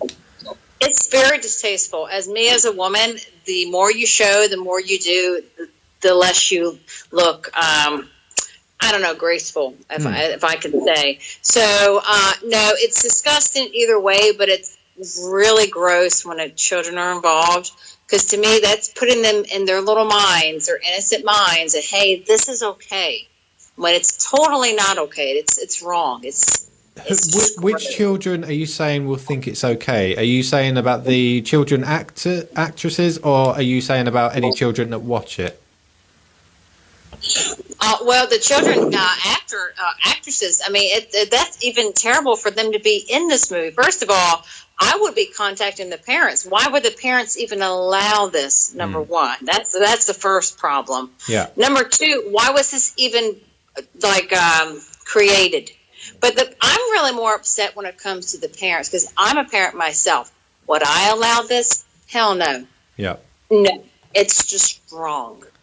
I personally can't disagree with you. If I did have kids, I don't think I would allow mine to be in it, because mainly for the reason I couldn't trust the creative direction of somebody else with my child in that scene. You know. Yeah, I mean, it's like I said, it's a pedophile's dream. I mean, it's basically allowing these, secret doors to be opened, so to speak. It's just. Do you really think so? Do you really think it's a pedophile's dream, as in they're gonna flock to watch this? Like, this is the one they've been waiting for. Not waiting for, but they definitely will flock to it. That is for damn sure. Because I mean, I'm just saying, if Jeffrey Epstein was still alive, he would probably definitely be already streaming this. It's one of those things where if it's available, they're going to watch it. You wouldn't have been surprised if you heard he was actually the investor that funded it, would you? Oh my God, I wouldn't be surprised if Ghislaine Maxwell was behind this shit, to be honest with you. Well, okay. Yeah, we do have another person on here as well. Let's hear another opinion. But I thank you for your opinion, though, because it is a very, very strong opinion, and it's always welcome to hear it. And I'm very passionate. Yeah, she definitely is. I can hear that.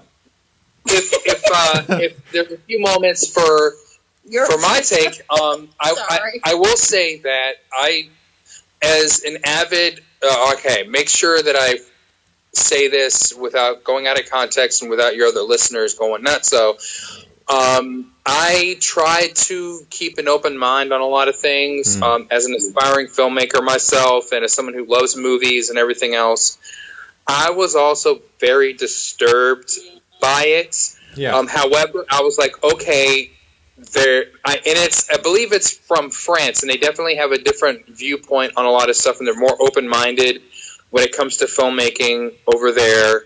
So I'm like, okay, maybe there has to be an underlying message. Maybe they were trying to highlight pedophilia or highlight exploitation of young children and all that stuff. And I read articles that's what their intention was. Yeah. But the graphic nature of the film and the fact that they did use actual preteen girls, and the fact of the production of the film, that the adult men that were executives had to actually watch twerking 12-year-old girls to cast the film. It was just it was way too far, in my opinion.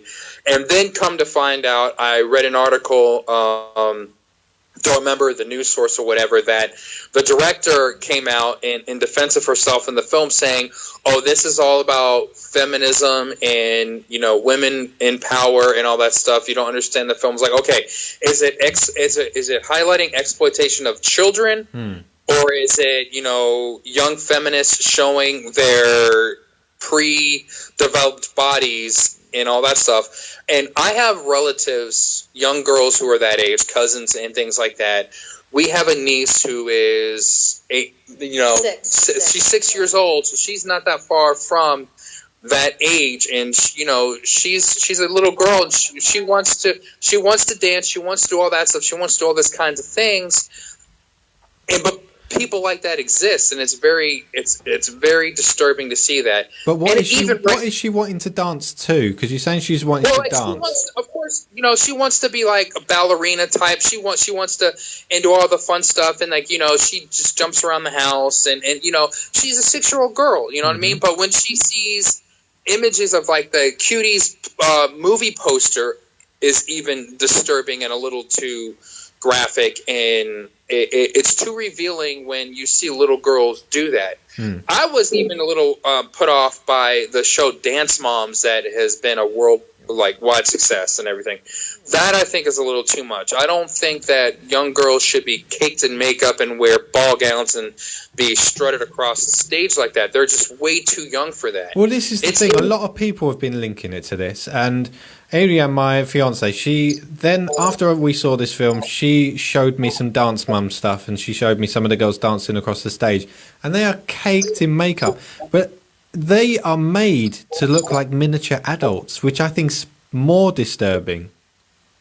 Yes, and that's the other thing. I was like, okay, there's a limit. You have to let kids be kids. They cannot be exposed to certain things. And I don't know about Europe or France or what their standards and the regulations are and things like that when it comes to child performers and all that stuff. But in the United States, it is very, very strict. And it's basically like, okay, a child can be in a certain movie, whatever, and they can have a certain character or whatever. However, if there's adult material, if there's a scene where nudity is and all that stuff, apparently the child actors aren't even allowed on set when it comes to certain types of, like, certain scenes and things like that. So it's very strict when it comes to child performers. It seems like this has gone way beyond highlighting or like putting a spotlight on the dangers of an industry. That may be what their intention was. I don't know. I was not in the room when they obviously came up with this idea and when they greenlit this film. But it definitely missed the mark, and it's definitely, like my wife did say, it is a pedophile's dream.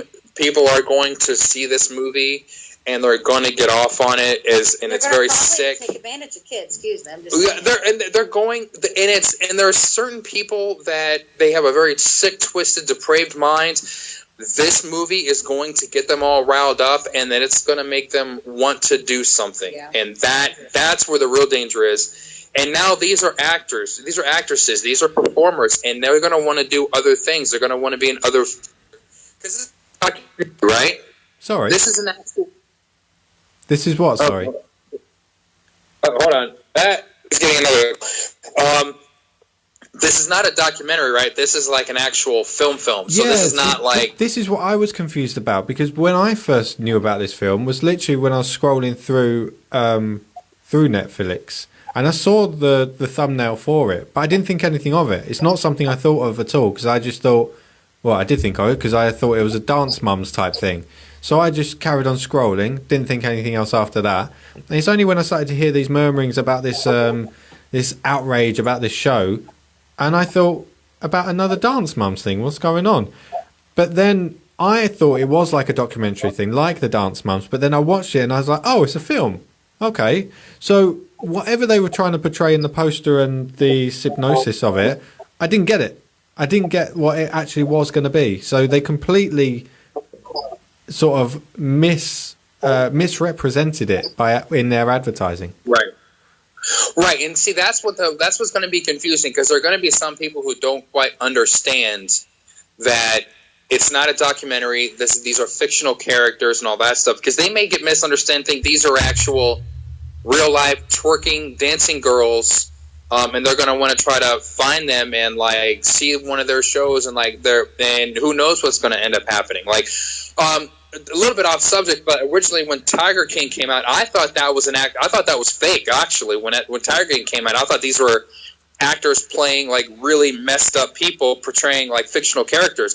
I didn't realize that they were real life people. One of them's in prison. One of them is on now Dancing with the Stars, and she very likely fed her husband to tigers. Oh, no way! She's on Dancing with the Stars. Yeah, she's on Dancing with the Stars, and my God. Her first song was "Eye of the Tiger." That actually happened. Oh, do you know what? Sometimes I absolutely love the US. I really do. You guys do things better than anybody else sometimes. Yes, we thank you for that. But it's sick on so many levels. It's sick because they didn't clearly advertise it, or at least for the most of the worldwide population to understand that it's a fake movie.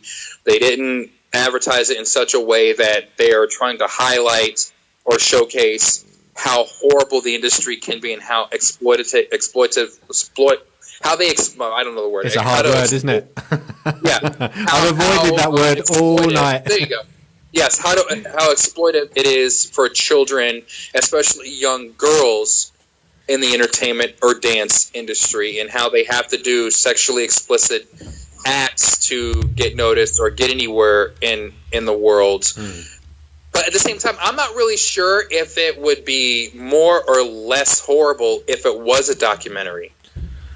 Yeah, that's the thing. The question I was sort of wondering is basically, would it have actually Would it have come across better if it was a documentary? Was it possibly laziness that a film was made rather than doing a documentary because of maybe the issues they would have had trying to get access to these sort of areas? That I don't know, but we appreciate you having us on. We have to cut this short because our dog got out of the backyard, but real life problems going on there, guys. Oh yes, lots of stuff. Thank you so much for coming on. Yes, appreciate it. We look forward to hearing this this episode soon. Excellent. Thank you. I will speak to you again. All right. Bye-bye. Bye. Wow. So our final one. Do you know what? Actually, during that whole podcast, I'm going to give people a moment to decide if they'd like to possibly be a last-minute guest. So if you do want to be a last-minute guest right now, within the next sort of 5-10 minutes, just direct message me and we will get you on. But otherwise, I'm just going to finish up here and basically say, during this whole podcast, which has been nearly 4 hours, I'll remind you, that's amazing, we haven't had, apart from that last one, many really strong opinions of it in a negative way. There's been people that have seen the nuances in the film and understood some of the messages. Maybe some of them got a bit lost. But apart from the last caller and maybe one or two others, it hasn't had the backlash on here that we're seeing in the media. And I wonder if that's telling. Because I asked for real public opinion here. I do have somebody else that has just said they would like to come on, and I'm going to bring them on in just a moment. But it does amaze me that the uproar that we're seeing that made me, this is the funniest thing. So the uproar that has caused over this and everyone's trying to cancel it, it was the uproar that made me watch it. So do these people not realise how nonsensical this cancel culture is? And you're actually perpetuating the thing that you're so against. Maybe it's time for us to actually open up discussions and have open conversations instead of saying you should be cancelled, nobody should be able to speak to you, and we shouldn't be discussing these topics. But I do like the fact the last caller actually had to end there because their dog got out the gate. That was fantastic.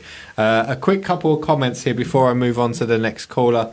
Brooke Shields and Jodie Foster played child prostitutes in movies back in the 70s. They seem to come out all right. I couldn't tell you if they did or not, but that is interesting to know. Carol definitely killed him and fed him to the tigers. Thank you for saying that. I'm not going to sing the song. It's so tempting. I managed to get them out of my head a little while ago. I'm not going to do it. She definitely did. I've been sitting here since 3 p.m. our time. Wow. Thank you for struggling through this podcast with me. Common sense isn't common. You're absolutely right, because everybody's idea of common sense is very different. And Rosanna says, I love it. So our last guest, this is going to be our final guest, and this is James. James, how are you? Thanks. Thanks for having me on. I've been watching it from, I must have missed the first hour probably, so yeah, I'm glad to be able to come on here today. Thank you. I'm glad you're on. Where do you hail from? I come from a place called, it's the east coast of the North Island of New Zealand. Oh. So I guess I have I've got a different take, and at least we're not all Americans on your podcast today, I suppose. Oh, well, it's nice to hear another perspective. So what is your viewpoint of Cuties, first of all? Well, okay. To be honest, this was a movie I would never watch, probably never, until I heard about this controversy, because of the big, huge controversy, because it was all over the internet, on Facebook. It sort of piqued my interest, I suppose, but I still wasn't really convinced that I really needed to watch this movie, and I still didn't until I actually saw another podcast by, who was it, Alba and Preach, and they were talking about it themselves, and I thought, yeah, okay, I'll watch this movie. And I, it's just not for me anyway. It's not as bad as what it seems to be portrayed, like you were saying before, by the media.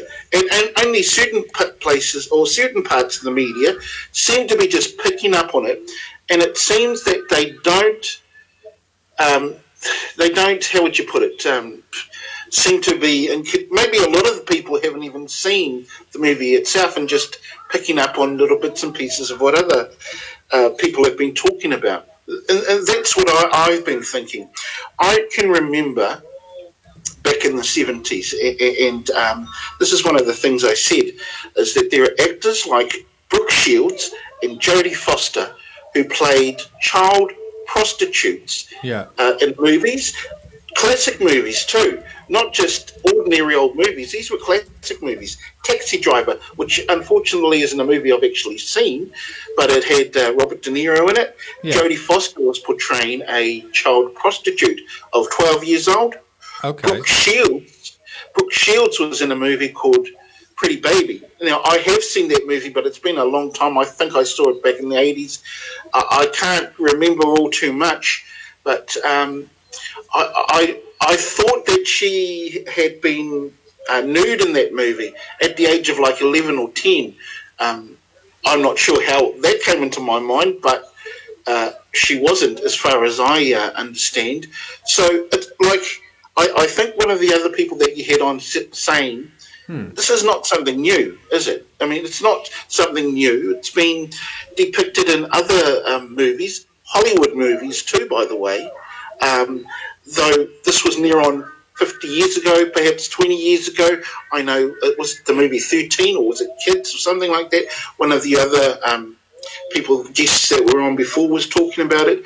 So, yeah, that was my take. It's not something new. I think it's something that in my opinion, should be discussed. Do you think this is just a new take on an old subject? It is. Well, I think so.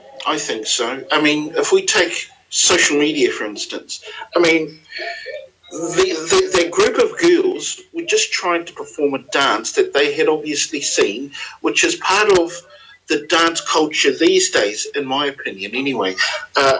We've got superstars like Beyonce, Nicki Minaj, Britney Spears, Cardi B, all portraying scantily clothed women who are dancing and performing on TV that all sorts of people, in music videos, that all sorts of people, and in particular kids, tend to pick up on. That's what I think anyway. Do you think similar to that?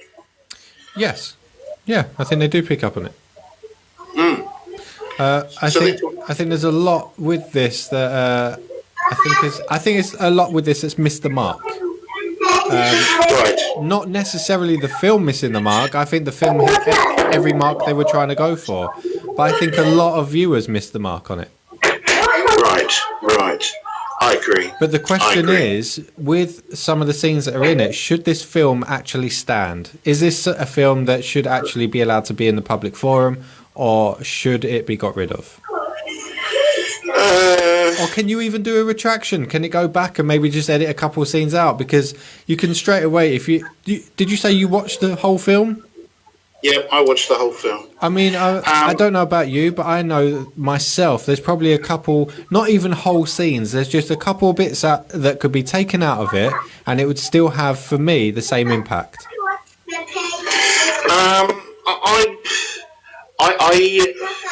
I'm not one that wants to try and edit people's movies or people's content or people's material. That's not my sort of thing. They produce what they want to produce, and that's how it is, I think, for a lot of people. One of the things that I think really got up people's goats was the marketing. It was the marketing of the whole thing.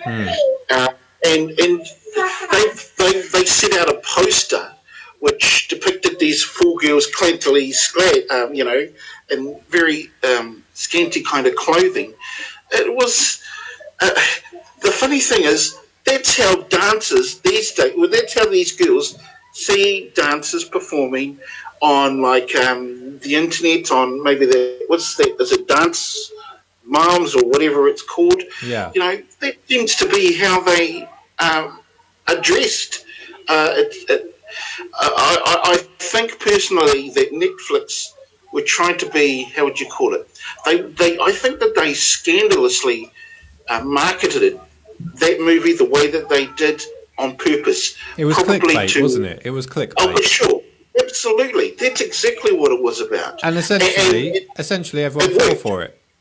Yes, it worked. It worked perfectly. So are people not just more angry that they just fell for some clickbait?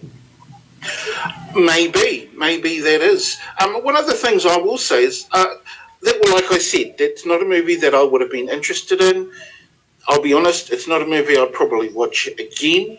It's just, it's not my sort of thing to watch, but it brings up an interesting discussion, in my opinion, that certainly isn't discussed as much as what I think it can be or should be. You know, it brings up certain things like the fact that our young kids today are exposed to things like this, you know, to the images that we see on the internet, on TV, and on music videos. That's what I think anyway. No, it's very true, because it absolutely showed that in the film. You see the girls dancing. So when the main character first comes across these girls as a group, apart from in a school where they did the flash mob thing, she sees them dancing and practicing a routine which sounded like a Pussycat Dolls track. And we all know how they danced and who they were pushed towards. You know, that was aimed at the kids. The kids love that music. So if they then saw the videos, which they have very easy access to on YouTube, they would have seen how they were. Then you've got people like Ariana Grande, you've got Nicki Minaj, and you've got plenty of other... I can't think of there's another example, but I can't think of the name right now. But there's plenty of other examples of artists who are pushed towards children, and they really shouldn't be. Well, but then how do you? I'm not sure. Yeah, exactly. I'm not sure how that came about. I mean, I remember one of your guests talking about how Britney Spears, when she first came on, and this was, you know, the 90s Britney Spears, the late 90s Britney Spears. And the thing is, a lot of things get sexualized all the time. I'm not sure why people are pointing out this particular movie, because there are plenty of things. Like there's also another movie, maybe not as big or as well done, but God, I can't remember the name of it. But there was what's that one where they go in? That's right, they have pageants these days. Is that to an extent kind of, you know, making little girls trying to look like adults? There's all these sorts of things, these sorts of images that seems to play into how society is today. And I think that's the important thing, is that we have these particular discussions. I mean, like I said, myself, I wouldn't watch that movie again. It's just not my sort of thing. But having said that, you know, it does bring on an interesting discussion that people are able to talk about it. And I'm glad that I'm able to talk about it with you as well on your podcast. Well, I'm glad to have everyone on to discuss it. And in actual fact, just before you came on, I made exactly the same point as you, in that I wouldn't have watched this film if I didn't hear all the controversy. Yeah, I think a lot of people are going to be like that, eh? So the people that are trying to cancel it are making it worse? This cancel culture stuff, man, I'm just not in. I can't understand why people would want to cancel, you know, in particular this movie, because it's not even that big a deal, in my opinion. What do you reckon? I don't think it's that big a deal to have to cancel, you know, cancel your subscription, sure, if you want. I mean, that's up to you, but don't go and make other people do that. Yeah, you should do this, you should do that, because this is disgusting. Exactly. It's fine. If you find it disgusting, that's absolutely fine. I found it. I found certain things in it that, more than anything, it was more. I just didn't like what I saw in a lot of it, but I understood the messages, and I actually took away quite a lot from it. And it was really refreshing to see a perspective that I've never seen before, but could completely understand. Yes, I agree. I completely agree with you. I thought it was. There were uncomfortable parts in that movie that, you know, made you feel uncomfortable, and probably should. Yeah. Quite frankly, it should make you feel uncomfortable, some of those things that they did, but I'm not sure. So I must have missed maybe the first hour. So what was your take on that particular movie? Well, it sounds like you've got your hands full there for a start. Yeah, my granddaughter. It sounds very full of life and really wants your attention, I think. Yes, indeed. My take of it was essentially I was watching it because I'd heard the outrage, I heard why there was outrage, and it kind of ruined my experience watching it in a way. Not that I should enjoy a film like that. And it's funny, I should even have to justify it, actually, what I just said. But hey ho. So it was funny. I sat there watching it for the first time, thinking all the way through it, it looks like something's coming up here. What's coming up? And I'm leaning back with a bit like, oh, what's happening? And then nothing incredibly bad happened. Yeah. Because every time it looked like there was going to be an element of danger, as in like where you had the two security guards, for example, and you had the pervy one there, and then you're looking at it again thinking, oh God, what are they going to show here? The kids go because one of them ushers them out, and he looks at the other guy and goes, seriously? Because again, the film portrays the fact that it is wrong to leer at these kids. You shouldn't do it. It is wrong. Yeah. And absolutely rightly so, it is wrong. And the film, every step of the way, every time the kids got slightly old, the boys and the men got slightly older that they interacted with, it was shunned. And the only time you really saw somebody looking at the girls like, oh yeah, I like this, was in their final dance. It was one guy sat there nodding, looking like the creepiest guy you've ever seen. like this guy is really going to sit there in real life in the middle of all these parents going, yeah, I like this. And then you've got the rest of the audience looking in disgust. Disgust. Yeah. I mean, absolutely. I think the message was clear. Paedophilia is wrong, is bad, it's evil, and you should be disgusted. And I think if you watched it and understood it, you will come away with that message. Anyone that watched that film will have, if they had decency about them, they would have felt very uncomfortable watching it, and rightly so. And that was the point of it. I didn't enjoy the film, but rightly so. But it taught you, it showed you a message, and it is actually a very poignant message. And there's a lot of them, actually. Yeah, I would never have watched that movie if it wasn't for the controversy. Exactly. Like yourself, I would never have watched it. I'll never watch it again either, too, probably. Yeah. But I did like the fact that there was certainly something about it. There was a message. And that girl, the main character, boy, she's one heck of an actress. I mean, just the way that she was... She was amazing as an actress. I know. Just the way she was able to convey her... she didn't even have to speak, but she was able to convey emotions on a small screen or on a screen. I thought that was just unbelievable. I hope she goes far. Yeah. I mean, I said to one of the guests that was on here earlier, I said she almost had me in tears at the end.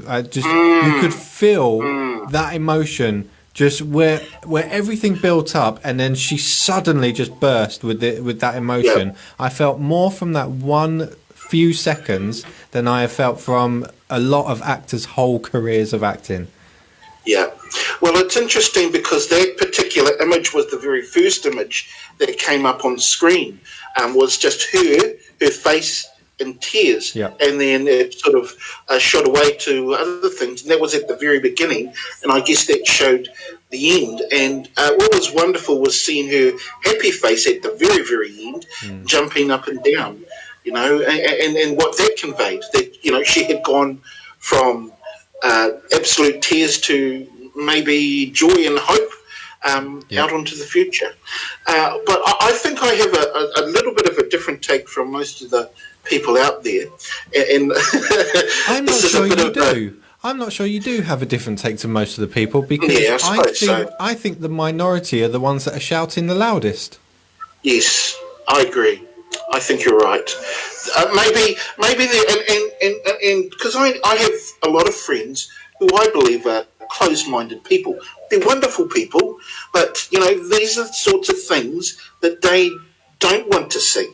That's sort of a movie or something that they'll want to shut off and not discuss. They don't want to see images like that, or they don't want to discuss things like that. When I think it's really important that people do discuss these things of a sexual nature.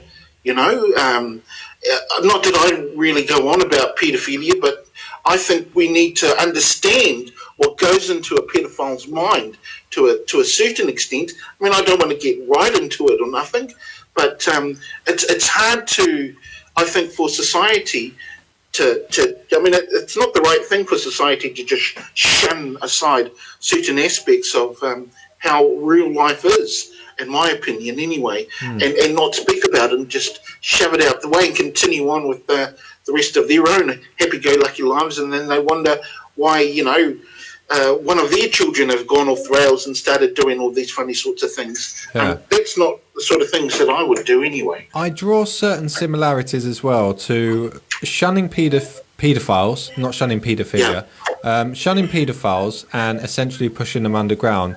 It's the same with people with political views that are extreme.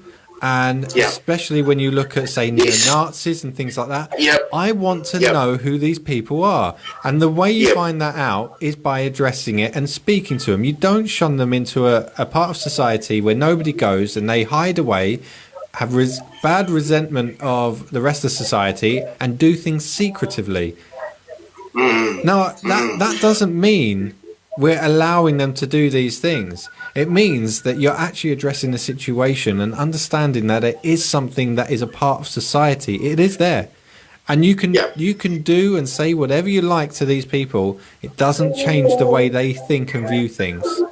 Yeah, absolutely. I guess it's just humanity, quite frankly. A lot of humans just want to shun aside or push aside certain things from society that don't affect. I guess in a way I'm kind of like that, but I'm a little bit more open in particular when it comes to the sexual things.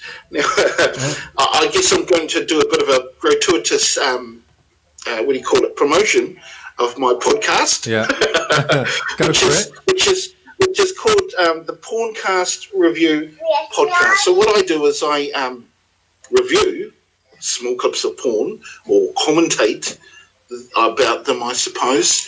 Okay. And well, it's very much done in a comedic way. It's virtually a comedy. So basically, I'm just talking about porn as such. And quite frankly, to be quite honest, porn is boring. It is really, really boring. It's repetitive. It's the same thing over and over and over again. So you can only talk about that for certain things. And then I kind of put in a comedic set to, offset the few minutes where it's just bang, bang, bang, bang, bang, okay. And then get into talking about some sort of jokes. One of the things I'll be talking about, obviously, will be this movie, Cuties, for example, or anything that's kind of happening. So, that's my podcast, the Porncast Review Podcast. How dare you promote yourself like that so shamelessly on my podcast? It's okay, I don't mind. Share and share alike, but I might have I'm a little bit wary of it. It sounds very different. It's not something I've come across. I might have a little look to see what you're about, but right. Hey, you're welcome to promote it, mate. I'm on all of the platforms: Apple Podcast, iTunes, Spotify, and all the others on YouTube as well. Wow! And I've got a Facebook page. I'm sure you have. How long that will last, I don't know. Well, we're in our 71st episode, so it's not been going too badly. I think we're all on borrowed time with the restrictions they keep enforcing. But it's been lovely having you on the show. Thank you very much for joining us. Thank you very much. Cheers. Bye-bye. Bye. Wow. That went somewhere I did not expect that to go. That was different. I'm going to bring... I know I said we're having one last guest, but I'm going to bring somebody else into the conversation. We are having more people. And while we have got more people wanting to come in, I will bring them in for a moment. That was a really interesting conversation. He was very open and honest about what he does and his views, which I actually really appreciate. I do say on here, you can say whatever you like. It's actually on you. But let's hope Facebook sees it the same way and they don't decide to take me off. So I'm going to read a couple of comments just before we go to our next guest. Monique says, absolutely a new take on an old age issue, or an age-old issue, rather. The cancel culture is trying to cancel freedom of speech and artistic expression, of which we know artistic expression is subjective. 13 reasons why I am still on Netflix, and it's about kids killing themselves. 13 reasons why I'm still on Netflix, and it's about kids killing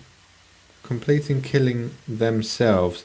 People outraged, but the hype died and people moved on to the next thing. I never watched it, but that's my understanding of it. So there's a program on there, or a film on there, called 13 Reasons. I might have to check that out and see what that's about. I've never heard of that one. But until then, we're going to bring in our next guest, which is Michelle. Michelle, how are you? I'm fine. How are you? I'm great. Thank you very much. 4 hours in, and I'm still going strong.